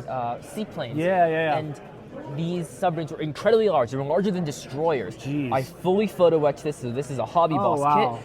And then I did use some Tamiya. The AA guns are from the Tamiya extra weapon sets. Very because cool. the Japanese weapons are better from Tamiya. And then I used oil dry brushing to create the salted effect on there. Very cool. The salted and the dust. Yeah. And this is her appearance in August of 1945. Outstanding. She was on a mission to bomb Los Angeles Wow. with what was it? Plague bombs with fleas with biological bombs. Yeah. But then midway through the trip, they received a message that World War II had ended, and then they dumped other bombs at sea and then went back home. Wow. So out of everything you brought, what is your favorite on the table? I definitely have to say the SMS Dare Flinger. Okay. Because it has the wooden deck, so it makes it super realistic. Yeah. And I also did the photo etching. I did a full photo etch as well as the dry brushing. I used white dry brush to do the edges. For like the tanks, white dry brush does the edges well. For ships, white dry brushing does the salting. Okay. So basically it looks like the Malta has been salted pretty much. And then is that a laser cut deck? yes, that wood? is a Chuan Yu laser cut deck. Wow. You can see how I used the actually I'm gonna take a look at this. I used oil painting on here. Yeah, There's the weathering, There's a slight green tinge for the Yes. algae growth. Yeah. And then the salted white and also the rust from where rust would naturally be on the ship. Outstanding. Yes. Very cool. Well, thank you so much for taking the time to chat with us. We love all your work. It's definitely diverse between armor and ships, and I can sense the passion in your voice, and I love to see it. And we can't wait to see what you bring next to the show. Yes, and I have a YouTube channel as well. Oh, plug it! Let's do it. Chris W. Builder, model battleships, unboxings, tanks, and more. Outstanding. Like and subscribe. Oh, thank you so much. Yes, that's great. Thank you. Well, we'll talk to you again soon. Yes. Okay. Alrighty.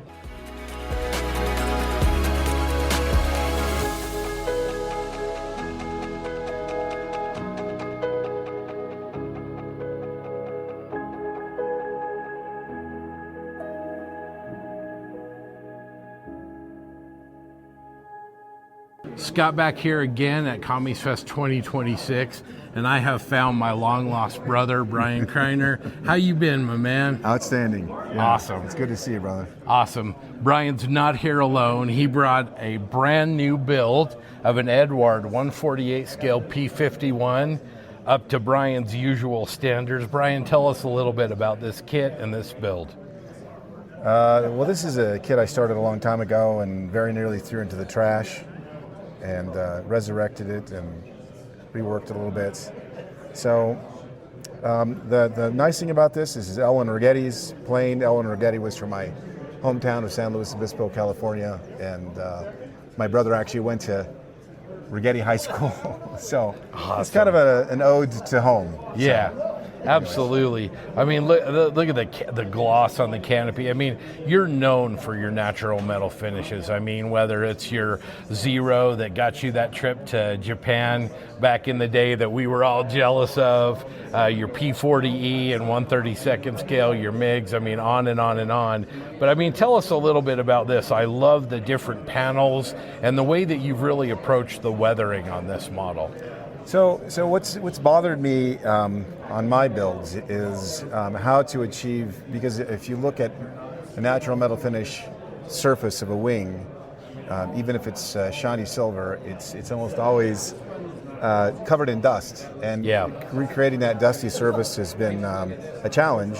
So what I tried to do on this one was create a mix. Instead of using dust, create a mix of clear flat, a couple of drops of tan or sands, and a drop of dark brown, and just kind of incrementally put that over the surface just to create that sort of dusty surface. And so I like the way it turned out.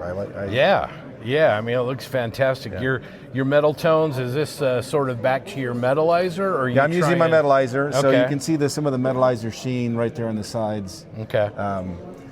It's a dirty aircraft. Righetti was known for just taking every single mission he could. Yeah. He actually wore himself out, and he was the strafing king. So I think he had the most strafing kills. Okay. Or one of the most highest strafing kill totals. So he was lost a month before the war ended. He got shot down near Dresden, and they never found his body. They never found his plane. They think that the civilians killed him. But anyways, yeah. So he's a local guy, and went to the same high school I did. And so it's kind of cool. Kind of a build I've been wanting to do for a while. So man, well, that's awesome that you've got a tie-in to something that you know that's a part of who you are and where you came from, and it's a beautiful build as always. Thank you, man. What's the future hold? What you're working on now, and what can we, if you can tell us what's coming down the pike? Well, it's the forever project. Is the B-17 from hell? It's not from hell. It's just a big project. Yeah. And so hope to have it done by summer. And that's the 32nd scale, right? 32nd scale HK. Yeah. So hope to have it done. Hopefully it's not too embarrassing to put on a table. Yeah. I don't think that's going to be the problem. Man, don't go several years before I see you again, man. It's so good to see you. Good to see you, brother. Take care, man. Yeah, man. Yeah, all right.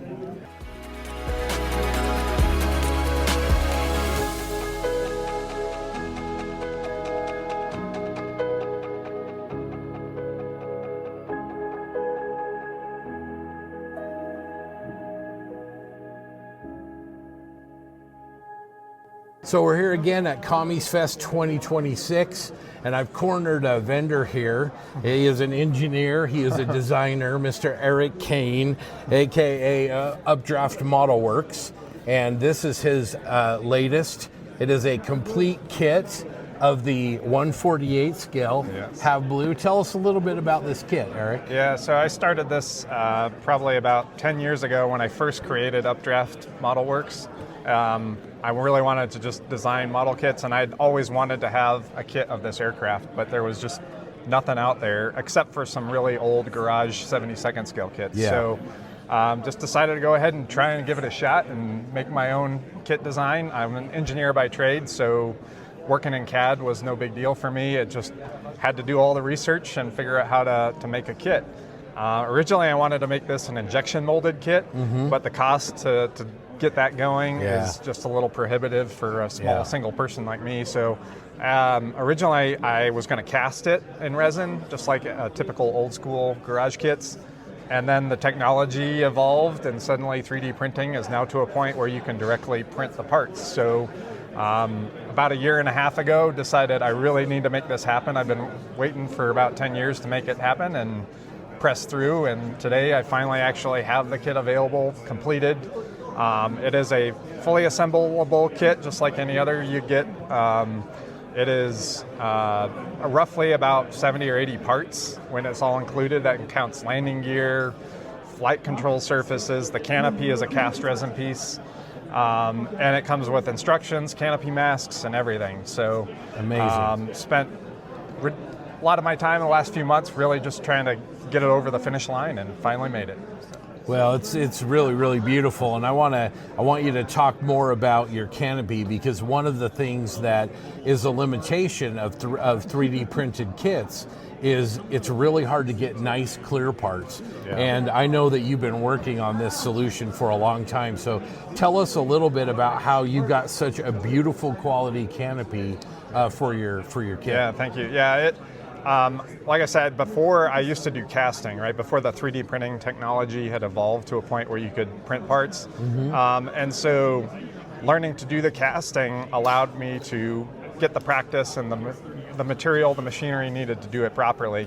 So when it comes to casting this canopy, the most important thing is that it's clear and polished, right? So you need like glassy, smooth surface. So I 3D printed the masters and then had to come and coat and polish that several times. I actually went through like 3 different masters before I finally got it right. And off the masters, I would cast silicone molds. And then from the silicone, you cast a clear resin, but to avoid bubbles and that sort of thing, you also have to put it in a pressure pot. So every time I cast one of these, I have to load up the air compressor and get the pot ready and everything, and I tried to do as many as I can at once so I can do it all at the same time. But when you put all those techniques together, you finally get a nice product at the end. So awesome. It's well worth the effort. Well, somebody out there undoubtedly just went, oh my gosh, a 1/48 scale half blue. So if somebody wants to order one of these kits from you, Eric, how do they do that? Yeah, so my website is Updraft Model Works, or updraftmodels.com. And right now I'm doing these in batches, so you'll have to pay attention to whether or not I have a batch available, because it takes a large amount of my time to personally put these kits together. And so I'll do them batches, probably 10 or 20 at a time, and so keep an eye out. Right now I've got a few for sale here, and depending on how many I sell, and I've already sold a few pre-orders, so we'll try to get another batch out here in the next few months. And but keep checking back on the website or contact me if you have any questions. Awesome.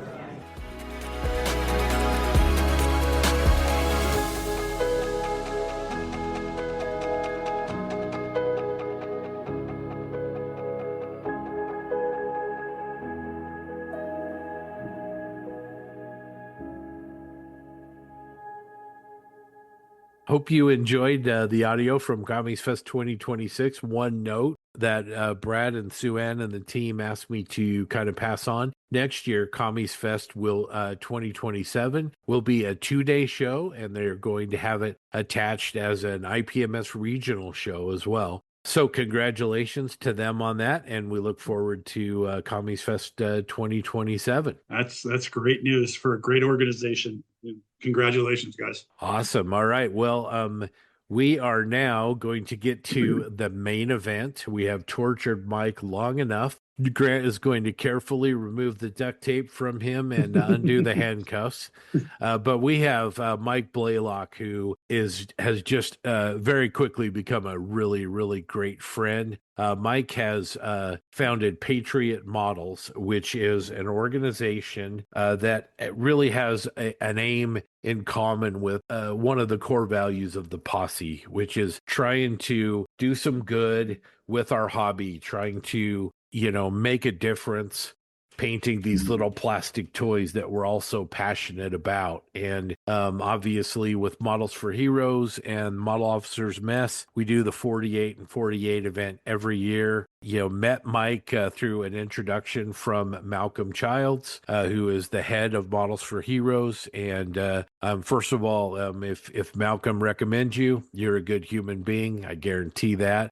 Second of all, Mike participated with us in our recent 48 and 48 we had back in March, was a big part of the US feed, won some models that he got to take possession of and everything. So that was great. But Mike, welcome to the show. And I'm going to turn this over to Grant, and let's find out who Mike is and what Patriot Models is all about. Hi, Mike.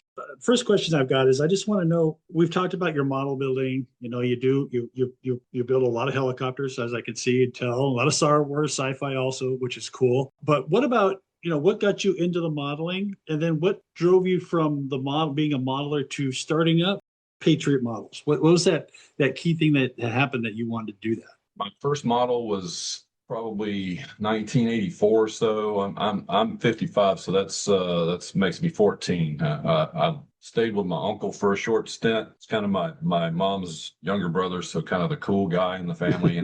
Yeah. Had dirt bikes, and he had a bass boat, and he had a 1939 Buick and a 1940 Chevrolet. Dude had him a little farm, and so I got to live with him for like a year. And so he was into NHRA. He was into drag racing, and the Southern Nationals weren't too far from us, probably a 40-minute car ride, right? So he tells me all about it. We're watching drag races. He's got a bunch of VHS tapes showing me all these things. Teaches me who Shirley Muldowney is. Just kind of got me into the sport really cool. And so we were tinkering on his cars. He's teaching me mechanicking, just having a good time. And so he's like, well, we're going to go to the show, but what I want to do is I'm gonna take this trucker hat over here, and because he worked for a trucker company, and we're going to build a model, and we're going to attach the model to the top of the hat. And then when you walk around this place, you're so tall that everybody will see this thing. It'll be like a spectacle. And, I bet you that the NHRA magazine will take your picture and put you in the magazine. And I said, come on, O'Brien, you're fun. And so, but, hey, he wanted to do it, and, he hung the moon and the stars as far as I could tell. So whatever, hey, let's put it together. So it's a 57 Chevrolet, Revell 57 Chevy model. We put it together, attached it to the hat with some bread ties through the axles, and I wore that joker. And you know what? I've got the NHRA paper here somewhere. They put my picture in that paper, right? They did. And I thought it was the coolest damn thing. Now, I was into girls, and I was building my own car at the time. So, it was a one-shot deal. I got back into it. I mean, it's kind of an involved deal, but I was in the automotive field for a long time.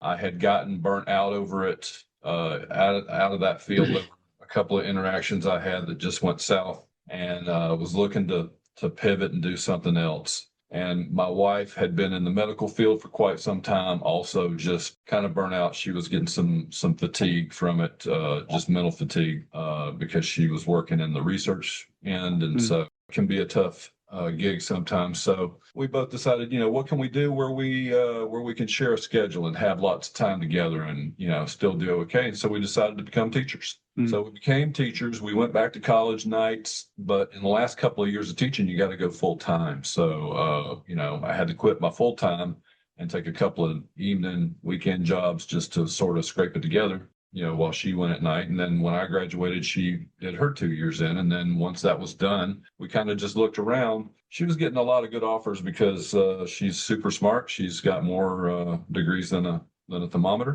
She is honestly the smartest and toughest woman that I've ever met in my life. One of the toughest and smartest people I've ever met in my life. So she was like, I don't really want to do that one. I'm like, honey, I didn't even get offered that. Like, I wanted to get that. You're not even going to talk to him. She's like, it just doesn't feel right. It just doesn't feel right. I was like, okay, because her feelings are usually pretty good. So I just kind of go with that. So she says one morning, hey, I saw this thing on Facebook where they're having this job fair down in this place called Palmetto, Florida. We were in Atlanta at the time. And she's like, you want to go down there? It's pretty close to the beach. I said, oh, beach? Yeah, hang on, let me pack a bag. So, I mean, I left the living room, went to the bedroom, packed a bag. And I said, let's go. And she's like, oh, you mean really? I'm like, yeah, let's go. So we hop in the vehicle, we drive, we get us a hotel, we get up the next morning. Within 15 minutes of walking in the place, they wanted to hire us both. Wow. And so I'm looking at her, she's looking at me, and these are different high schools. And I'm like, they just offered me a job, or you wanted. She's like, they just offered me a job, or you want to do this? And so we're both like, this is a beautiful place. I mean, why not, right? Let's do it. Let's do it. So we did. And so we moved down here. We've been here about 4 years now, and we both teach forensic science, but she also teaches biology and ACE biology, which is like an accelerated biology. And I've been teaching forensics a couple of years longer than she has, and I just sort of have I could teach my entire class without ever looking at a book. Yeah. I could teach my entire class without ever looking at a computer screen. Yeah. All right. And I don't have to plan any of it. I know exactly what I want to do next. It just flows, and it's not all each time. And that's okay with me. And so far it's been okay with my administration and my students as well. So I roll like that. And she's a planner. She's a planner. She likes to know what's going on. She likes to know what's going on before it goes on. She likes to know the details as much as possible. You know, she's planning every afternoon after school. I'm coming home. We get off at 2:30. Well, the kids leave at 2:25. By 2:45, if you're, good with the principal, you could probably sneak out. But 3:00 is, everybody's out by 3, right? So I get home. I'm 15 minutes. 3:15, I'm home. Now, the job I had before, I wasn't home before 7 p.m. any day of the week, except for Sunday, which I didn't work. That's the only day of the week I'm going to be home before 7. So, to me, it's like, wow, what do I do this extra 4 hours a day? Holy crap. So, but I'm sitting on the couch waiting for Carrie to come home, right? My wife's planning. She's doing all this stuff. She just is a planner. And I'm like, man, come on, babe. Like, you're killing me. We did this so we could spend time. And she's like, man, we get every Saturday. Shut up. We get every spring break. We get every Thanksgiving. We get every, she just like hammered me. Okay, I got you. You're right. My bad. She's like, I'm a planner. I got to do it. Don't be trying to make me not be me. Like, you're right. I'm sorry. She's like, you need a hobby. Shouldn't have said that. I don't know, about $2,000 worth of paint ledger. I still don't know how to use them all. So that's what got me back in the hobby. My wife telling me I needed to do something while she was planning. So that got me back in the hobby. Now, what made me start the nonprofit is a whole nother story. I basically found Models for Heroes through YouTube, right? So I knew I sucked, right? So what do you do when you suck at something? You don't know how to do something, you want to know how to do it? What do? Go to YouTube, man. There's a video for everything. So, I get on YouTube, and I don't know, I got this, I got this thing about British accents. I don't know why. Just like when I hear a guy talking in British, it's like, well, this guy knows what he's talking about. Let's listen to him. Hold on. You're going to swell Jensen's head. Easy. I got words for Jensen. We'll get to that later. Settle down, Limey. But so anyway, I'm listening to a couple of guys. Moss, I don't know if you know who Moss is, but Moss is awesome. Man's Model Moments or Minutes, I think it is. I watched that one a lot. I think that's the one it was. He had gone to Models for Heroes. He was touring the facility. And I didn't really know that. I just turned on the video. I was just trying to learn something new that day. My wife had gone out with a friend or something, and I was going to make myself a sandwich in the kitchen here. So I throw my phone down on the dining room table, and I turn my video on because he usually intros whatever it takes. I can listen, right? So I make my sandwich, and when I sit down, he's already at Models for Heroes, and he's touring the facility, and they're in this it's a like warehouse of all the models that I want, right? Every model I've ever seen, I'm like, oh, there's an A10 right there. Oh my God. Oh crap. I'm like, because I've only been doing this a couple months, right? So I'm just realizing what the kind of detail there is. Like, I have no idea, bro. My brain is still intact at this point. So I'm looking at all this, and this guy says, yeah, and we've got so many models now, we're just looking for veterans to give them to. I said, what? Hold on. I paused that video. I'm looking for the link. How can I get a hold of this guy? Right. So anyway, a Google or two later, I get the email. I'm clickety clack, right? My name's Michael Blalock. I served here at this time. Here's my DD 14. Hook me up, bro. And so, I send it. And I wait a few days, and he sends back this email. Hey, Mike, man, I really appreciate your service. It's so good to hear from you. But unfortunately, brother, we don't really serve outside the country. We only serve British Commonwealth, man. So it's not a personal thing. If I open that up now, I got to serve everybody in the world, and we don't have the capacity to do that, brother. but here's a couple of places that you can look. There's this guy, there's that guy, there's this guy. Check it out. So, I was like kind of bummed out, but I was like, okay, at least he gave me some other info. It makes sense, right? I'm not a great British soldier, even though we did help you guys, though. But whatever. Okay, it's fine. I do get it. So I go to check out the first place, and it closed down during COVID. And I went to check out the second one. It also closed down during COVID. And sure enough, the third one also had closed during COVID. So all three guys had now, I don't know, maybe some of them have come back. I haven't really checked back on it since then. Sometimes COVID just dampens things and then it springs back up like a flower that's, needed some water. That may be a thing. I can't speak on that. I just know at the time I felt like I couldn't get help. Like I wanted help with it. I didn't really understand yet why I wanted that help and why I was so attracted to it. Even though all the models were really cool, there was something about the time that I got to spend at the bench that just made me feel different. I didn't know why yet, right? But I knew it did. Right. So having that ability to have those kind of kits in my possession and be able to sit down and spend that time on something I knew was going to come out looking really good was just something so attractive to me. I got bummed out that it wasn't something I could put my hands on. And so, I was like, man, what? Why did I even think? I mean, just some guys in the military my age and especially older than me kind of know like benefits, right? You go and you serve and you earn all those things, but getting them, I mean, if you really, really need them, like, you can get them. But we all know that that's a process that they don't make easy, probably for the point that you'll not get them so they don't have to spend the money on it, right? So benefits, right? So I'm like, why did I think I was going to get that anyway? I'll earn them. I went and got an Uber job, right? I'll just get an Uber job and make my own little kit, right? It's fine. So I told my wife, I'll take half of it. I'll put on our next vacation. The other half, I'll just buy the models I want. She's like, cool. So I'm doing this, and probably 2-3 weeks later, I'm in class, and I use this model called gradual release when I teach. I actually started off as an elementary school teacher. The good thing about elementary is they teach you how to teach, right? They don't teach you anything about what you're teaching because you're supposed to already know it. You're an adult. You know how to read. You know how to write. They're going to teach you how to teach that, right? So lots of principles and stuff. And so when I transitioned to high school, I had to learn my subject, but I knew way more about teaching my subject than any of my contemporaries, which kind of puts me up and above them pretty quick, which is why I've done really well at it. Let me ask you this question then. So let's just say this. You are a veteran. We know that. Right. You served as a 16 Sierra, which is a Stinger anti-aircraft air missile system. I'm taking it for granted you were at Fort Bliss because that's where the air defense schools were. So when you decided to start the Patriots movement, the Patriot Models movement that you're doing, how much of that experience in the military formed to what you're doing now? How did that help you form the Patriot Models, and how is it helping you find people to get help for that organization?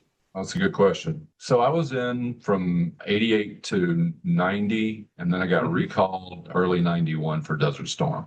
Okay. So I did 2 years, 3 months, 17 days. Okay. And I mentioned this before we started. The 2-year sign-up was a pretty new thing, and by the time I got to permanent party at Fort Ord, California, which is near Salinas and Monterey, I'd already been in for 8 months, and I only had a 2-year stint. So by the time I got to permanent party, I only had a year and 4 months left, right? Yeah. And so this was a rapid deployment force, and that doesn't mean a lot to a lot of people, but basically the 82nd Airborne handled like the Mississippi to the right of the globe, and 7th ID Light handled Mississippi to the left, and we met on the other side, right? Yeah. So when Panama happened, we both did it because it's right dead in the middle. So, these guys were hardcore. Yeah. They were very gung-ho. They were very hula. I mean, if you know what hula is, then these guys acted like Marines. Yeah. They were that kind of Army guys. Yeah. So, when I got in there, I didn't really understand what I'd got myself into. I'm already like this newbie.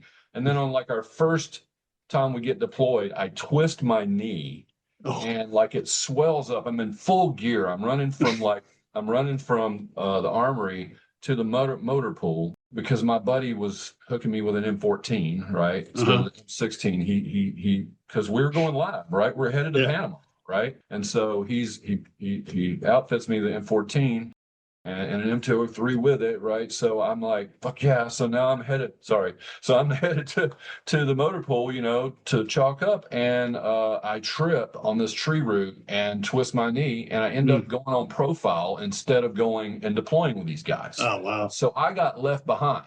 I wish that hadn't happened, right? If I could have deployed with these guys. I mean, I know I wanted to be there with all of my people because we were brothers. And I felt like I let them down. And so that's got a lot to do with what I'm doing right now. My opinion is anybody that served, any person who went through basic training has received trauma. What we do with scale modeling at Patriot Models is one therapy through scale modeling. It is basically sitting down and having a conversation over a model with a vet.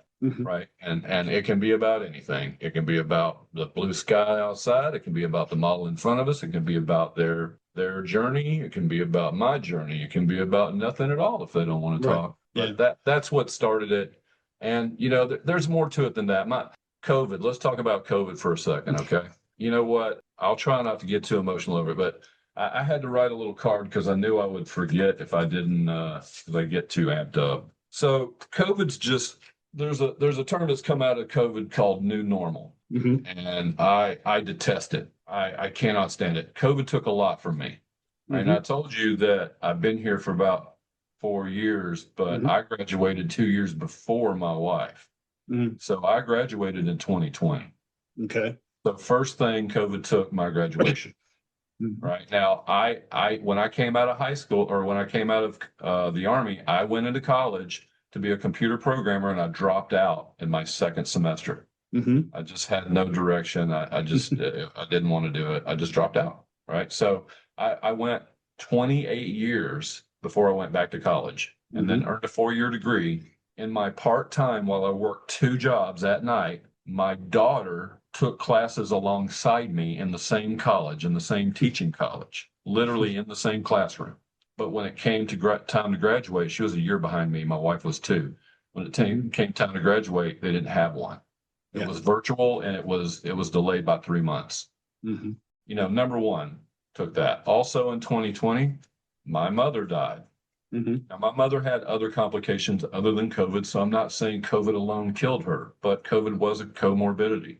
And certainly without COVID, my mother would have had more time on this planet with us. So COVID took my mother, right? So I'm not happy with that, right? On top of that, my brother, my youngest sibling, he was a pretty codependent guy. He stayed in and out of my mom's house for most of his life, and he committed suicide about 13 months after she died. So that's got a lot to do with why I'm doing what I'm doing. More than 17 veterans die every day in this country from suicide.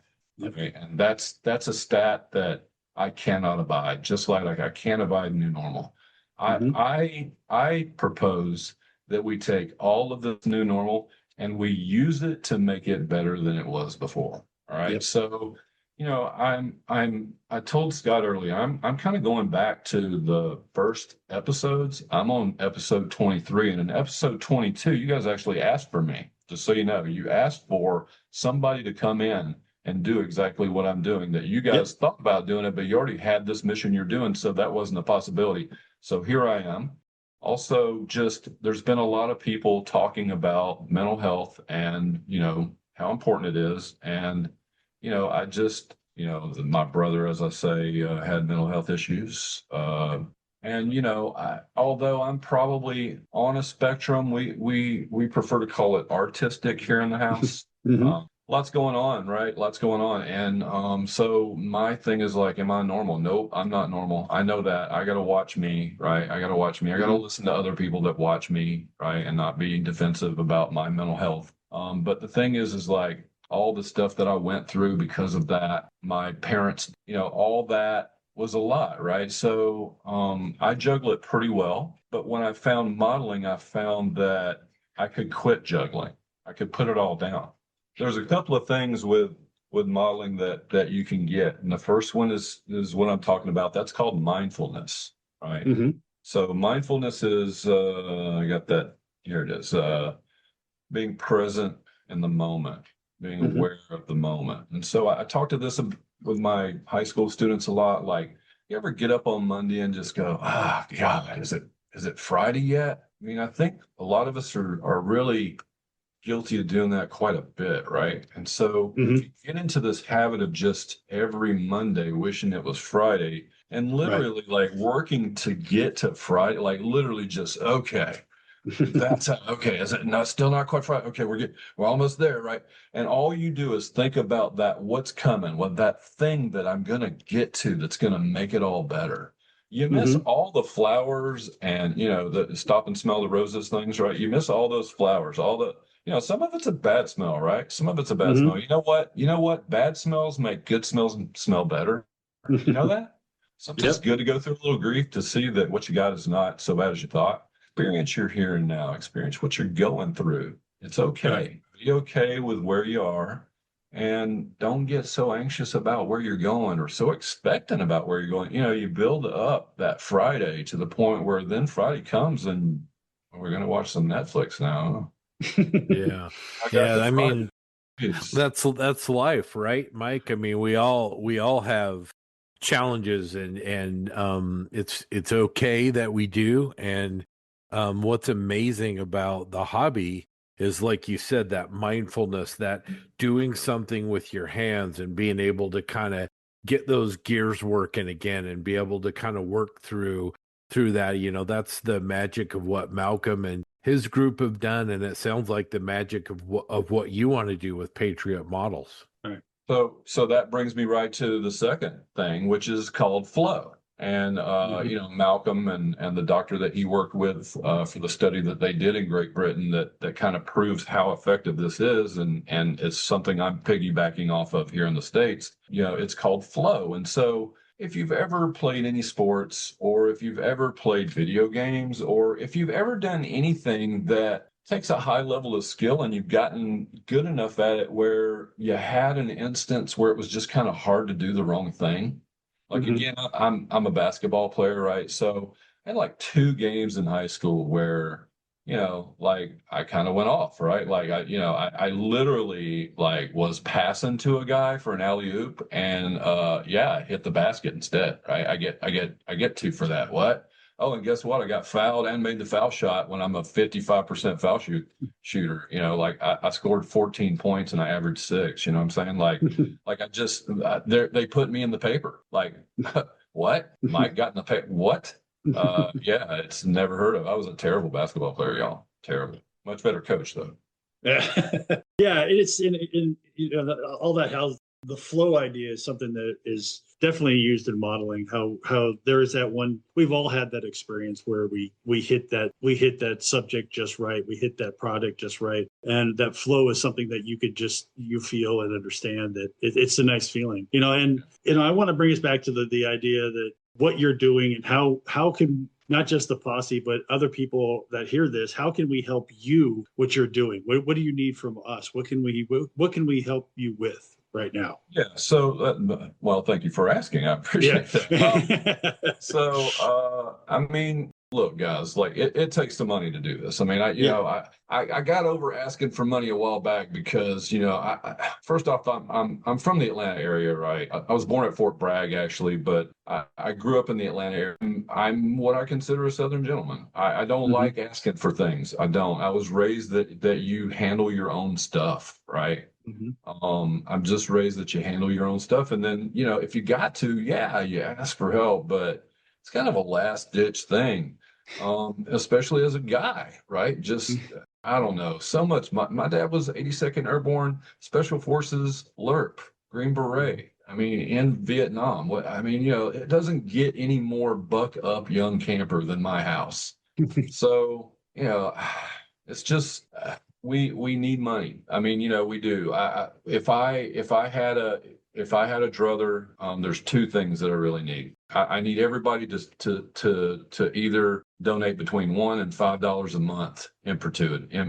perpetually, right? Like just $1 to $5 a month. I don't need $500 from you. I don't need $200 from you. I need $1 a month till I find 3 billion people, right? And I can fund every single veteran every day if they want to do this. That's what I want to do. And eventually I literally want to offer this to every single veteran of the United States military ever. Okay. That's a lot of people. Once I get this study done, which, I hope to finish in the next year, I want to take it to the VA and literally have them take it to everybody. And at that point, I will take it to the rest of the world, and I will take it to first responders. So I'll expand, right? but it takes money. Like, you can see, guys, I'm in my home office, right? Now I've made some collaborations that have really put us on the map. I'm working with the JROTC in my high school. The Manatee County School District, which is the county I live and work in, has asked me to partner with the JROTC for the county, which means that now I may need a model for every JROTC cadet in the county. I have a stash of like 125 models, y'all. Like, I could model with several people in any given week if that pops up for me, right? I can have that done. I can get volunteers to help me with those things here and there, right? But I don't have dedicated staff. I don't have dedicated computers, phone lines. I have. So again, through collaboration, there's a gentleman that's opened a place called Blalock Commons in our community. That is it's a community hub for veterans and a memorial garden that the county has invested $23 million in. They've agreed to install me there, so I will have an office. But we need a stream of funding, and we need a stream of funding that's not going to be tied to strings that have to do with who is in office or whether I can. I mean, they move money into buckets. You can't move it back out, right? If a price changes and now I need a 24th of something, and I can't get it because that money's sealed at this rate. Like, there's so much red tape. Like, a crowd movement is what we need. Right? Until I can get it to the VA, what we need is a crowd movement, because there are so many moving parts, and the scalability of this is so great that I've got to be able to do this at the drop of a hat.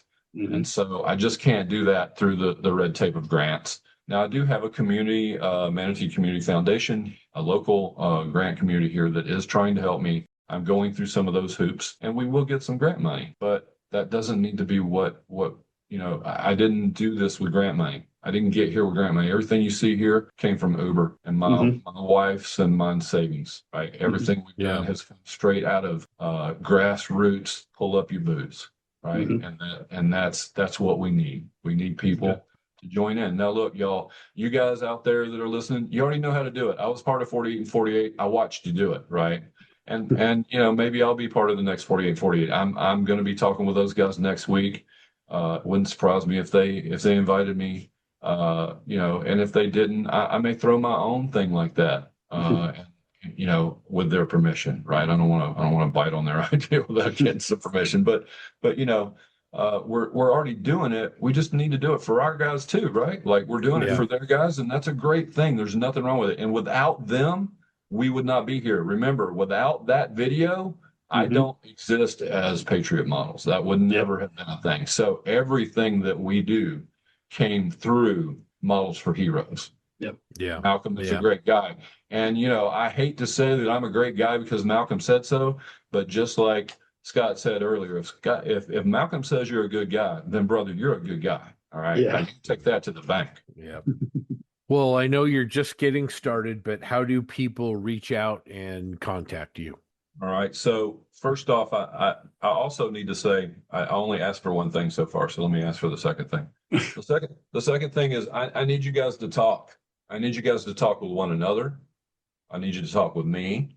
I need you to talk with a therapist if you feel like you don't have anybody that you can talk to because they all judge you. And then maybe you need somebody that isn't has no skin in the game, that doesn't have any reason to judge you, or their only idea would be to help you. You can do that through churches too. It doesn't have to be like a psych crazy. I'm just saying you need somebody to bounce your ideas off of so you don't go crazy, right? So, you need to open up. We all need to open up about how we feel as men in particular, right? I feel like Men are taught to hide their feelings. Women are taught to share their feelings in general, right? I'm generalizing greatly, right? Again, I work in high school. You can't tell me about generalizing too much. I get it. I understand. But if we go with the percentages, right? Most of us my age and older specifically, we got this chip, and you need to brush it off, buddy. You need to brush it off and talk to some people, because it's not good for you, right? And you want to be around. And listen, if I could have another conversation with my brother, just one more, you know what I would introduce him to? Scale modeling. That's what. Yep. I'd get him.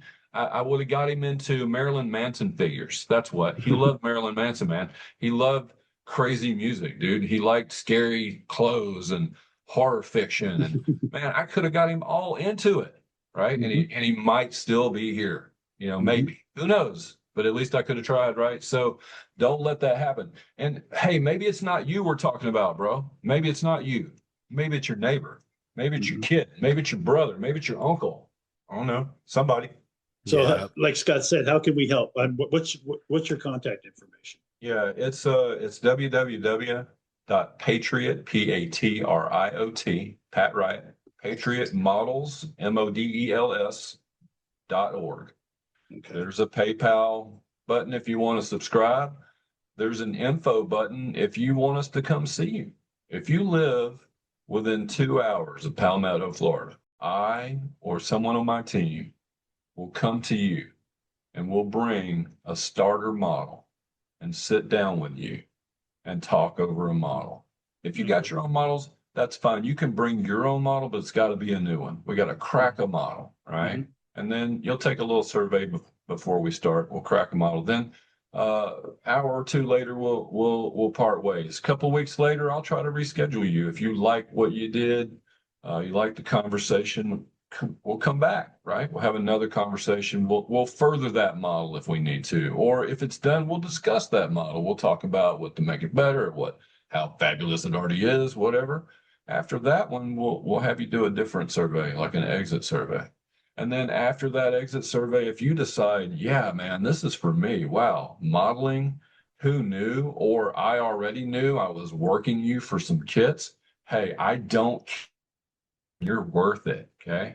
Mm-hmm. I'll send straight to your door. I've got a list over here. I'll show you guys. It's long. It's like 3 pages of everything that goes in the box. It's a little care package, comes straight to your house. Hey, sand and sticks, some paint, thinner, 3 kits, everything you need to put models together at a high quality level, right? There you go.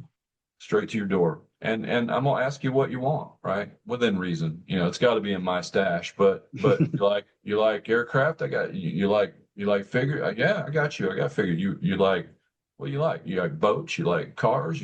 I got you, right? I'll send it straight to your door, UPS straight to you, right? Mm-hmm. Just like a care package and basic training, baby. What about people who want to help volunteer, Mike? Same thing. Info is the same thing. You're going to go to the same place there. If you look on the website, it's pretty cut and dry. There's not a whole lot there yet. Matter of fact, man, I'm looking for a volunteer that knows how to do some Facebook and web design, because I'm stupid. Right? Like I'm just done with it. It's not true. I'm not stupid. I don't have the time to get smart on it. Right. That I could figure it out. I fumble through it, y'all. But I think I might have mentioned I'm ADD. Like the things that I don't know how to do really well, I have to circle the drain so long to get them done. I need somebody that can do some light IT, like putting pictures on my site, doing Facebook posts for me, somebody that I can send the pictures to, and they'll put them up for me and caption them or whatever, stuff like that. I need volunteers to do stuff like that. I've got a JROTC that can help me with a lot of the physical stuff at this point, but I do need modelers, right? I need people that I can train, or that are willing to be trained to be modelers, to go out and help people. And you know what I need more than all of that? People to help, because nobody needs help. It's always somebody else. Scott, do you have trauma? Absolutely, everybody does. Okay. Well, then you're in the right hobby. What about you, Grant? Absolutely. You got any trauma, man? Oh God, yes. All right, then you and I gotta have a modeling session. I'll send you a survey and we'll sit down and model. All right, and you'll be Yeah. one of my. I have to do it with 100 people. They all got There to you be go. vets. So you'll be one of my 100. Sure. So we'll set that up afterwards. Yep. We'll swap contact Yep. and we'll pick a whatever an afternoon or late evening, whatever you want to do, but not a weekend because Mama's got the weekends. You can't mess with the weekends anymore and already do. No, you don't want to do that.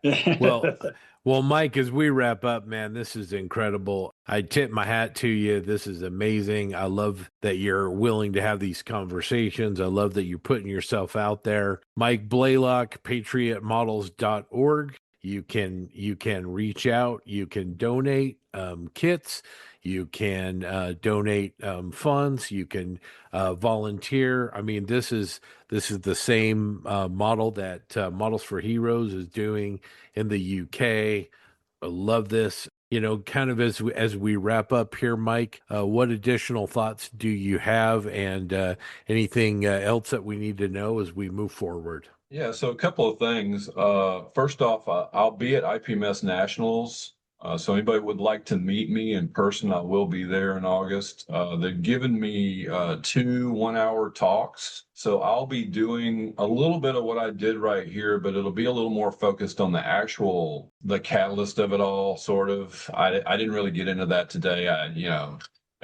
It's a 45-minute talk, y'all. So, and none of this is in it. So, y'all got places to be today, I'm sure. So, we'll save that for another day. But man, I'd love to meet some of these folks. I'm not sure if I'm getting a table yet or not. I'm flying. One of the reasons why I feel like you got to have new models every time is because I don't want to have to carry 35 models through an airport. You can only do a couple, 3 models a year that are going to be worthy to take, the I feel are worthy to take something like that. So I don't know. But I'll be there. And I'd love to meet a lot of the listeners. I'd love to meet you guys. I would assume you guys are going to be there. If you're not, for shame, I will guilt you as much as I can, as often as I can. Again, I work with high schoolers. So what else?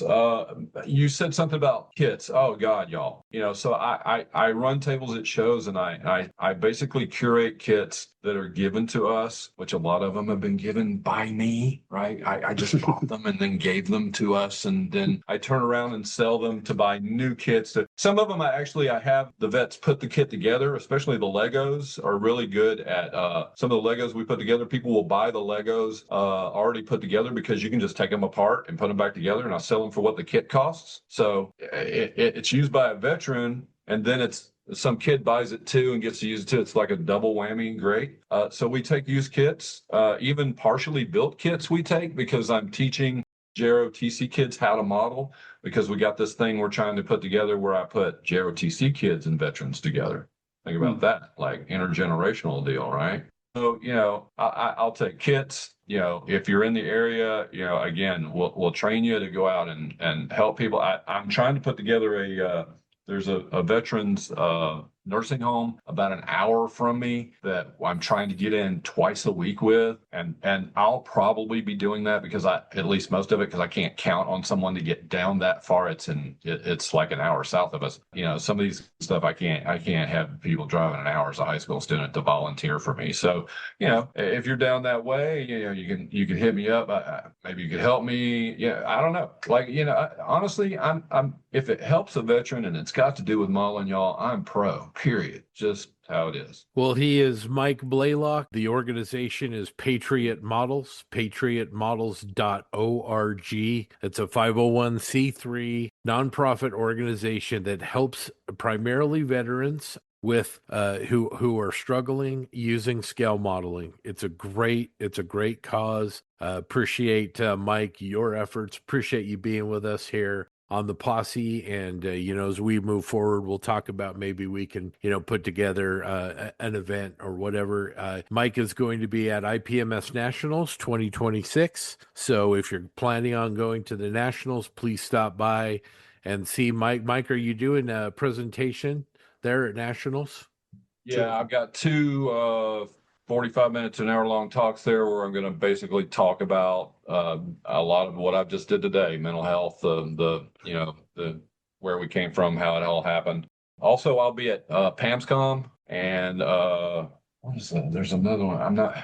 You know what? I'll put it on the internet. Never mind. Yeah. I don't even know where I'm going yet. That sounds good. Well, thanks for being with us. And obviously, we wish patriotmodels.org the best. We're excited about what you're doing and, hopefully can learn from our brothers at Models for Heroes and Malcolm. So thanks for what you're doing. And let's move forward and do some good. Thank you. Thank you. I appreciate you having me, and I appreciate everything. No problem. Absolutely. All right, Grant. Well, I think we're going to go ahead and wrap episode 136. We want to thank Mike Blalock for joining us and sitting in for the guys. Appreciate that, Mike, very much. No problem. And, listen, as a Georgia boy and a Florida man transplant, I just got to say, yeah.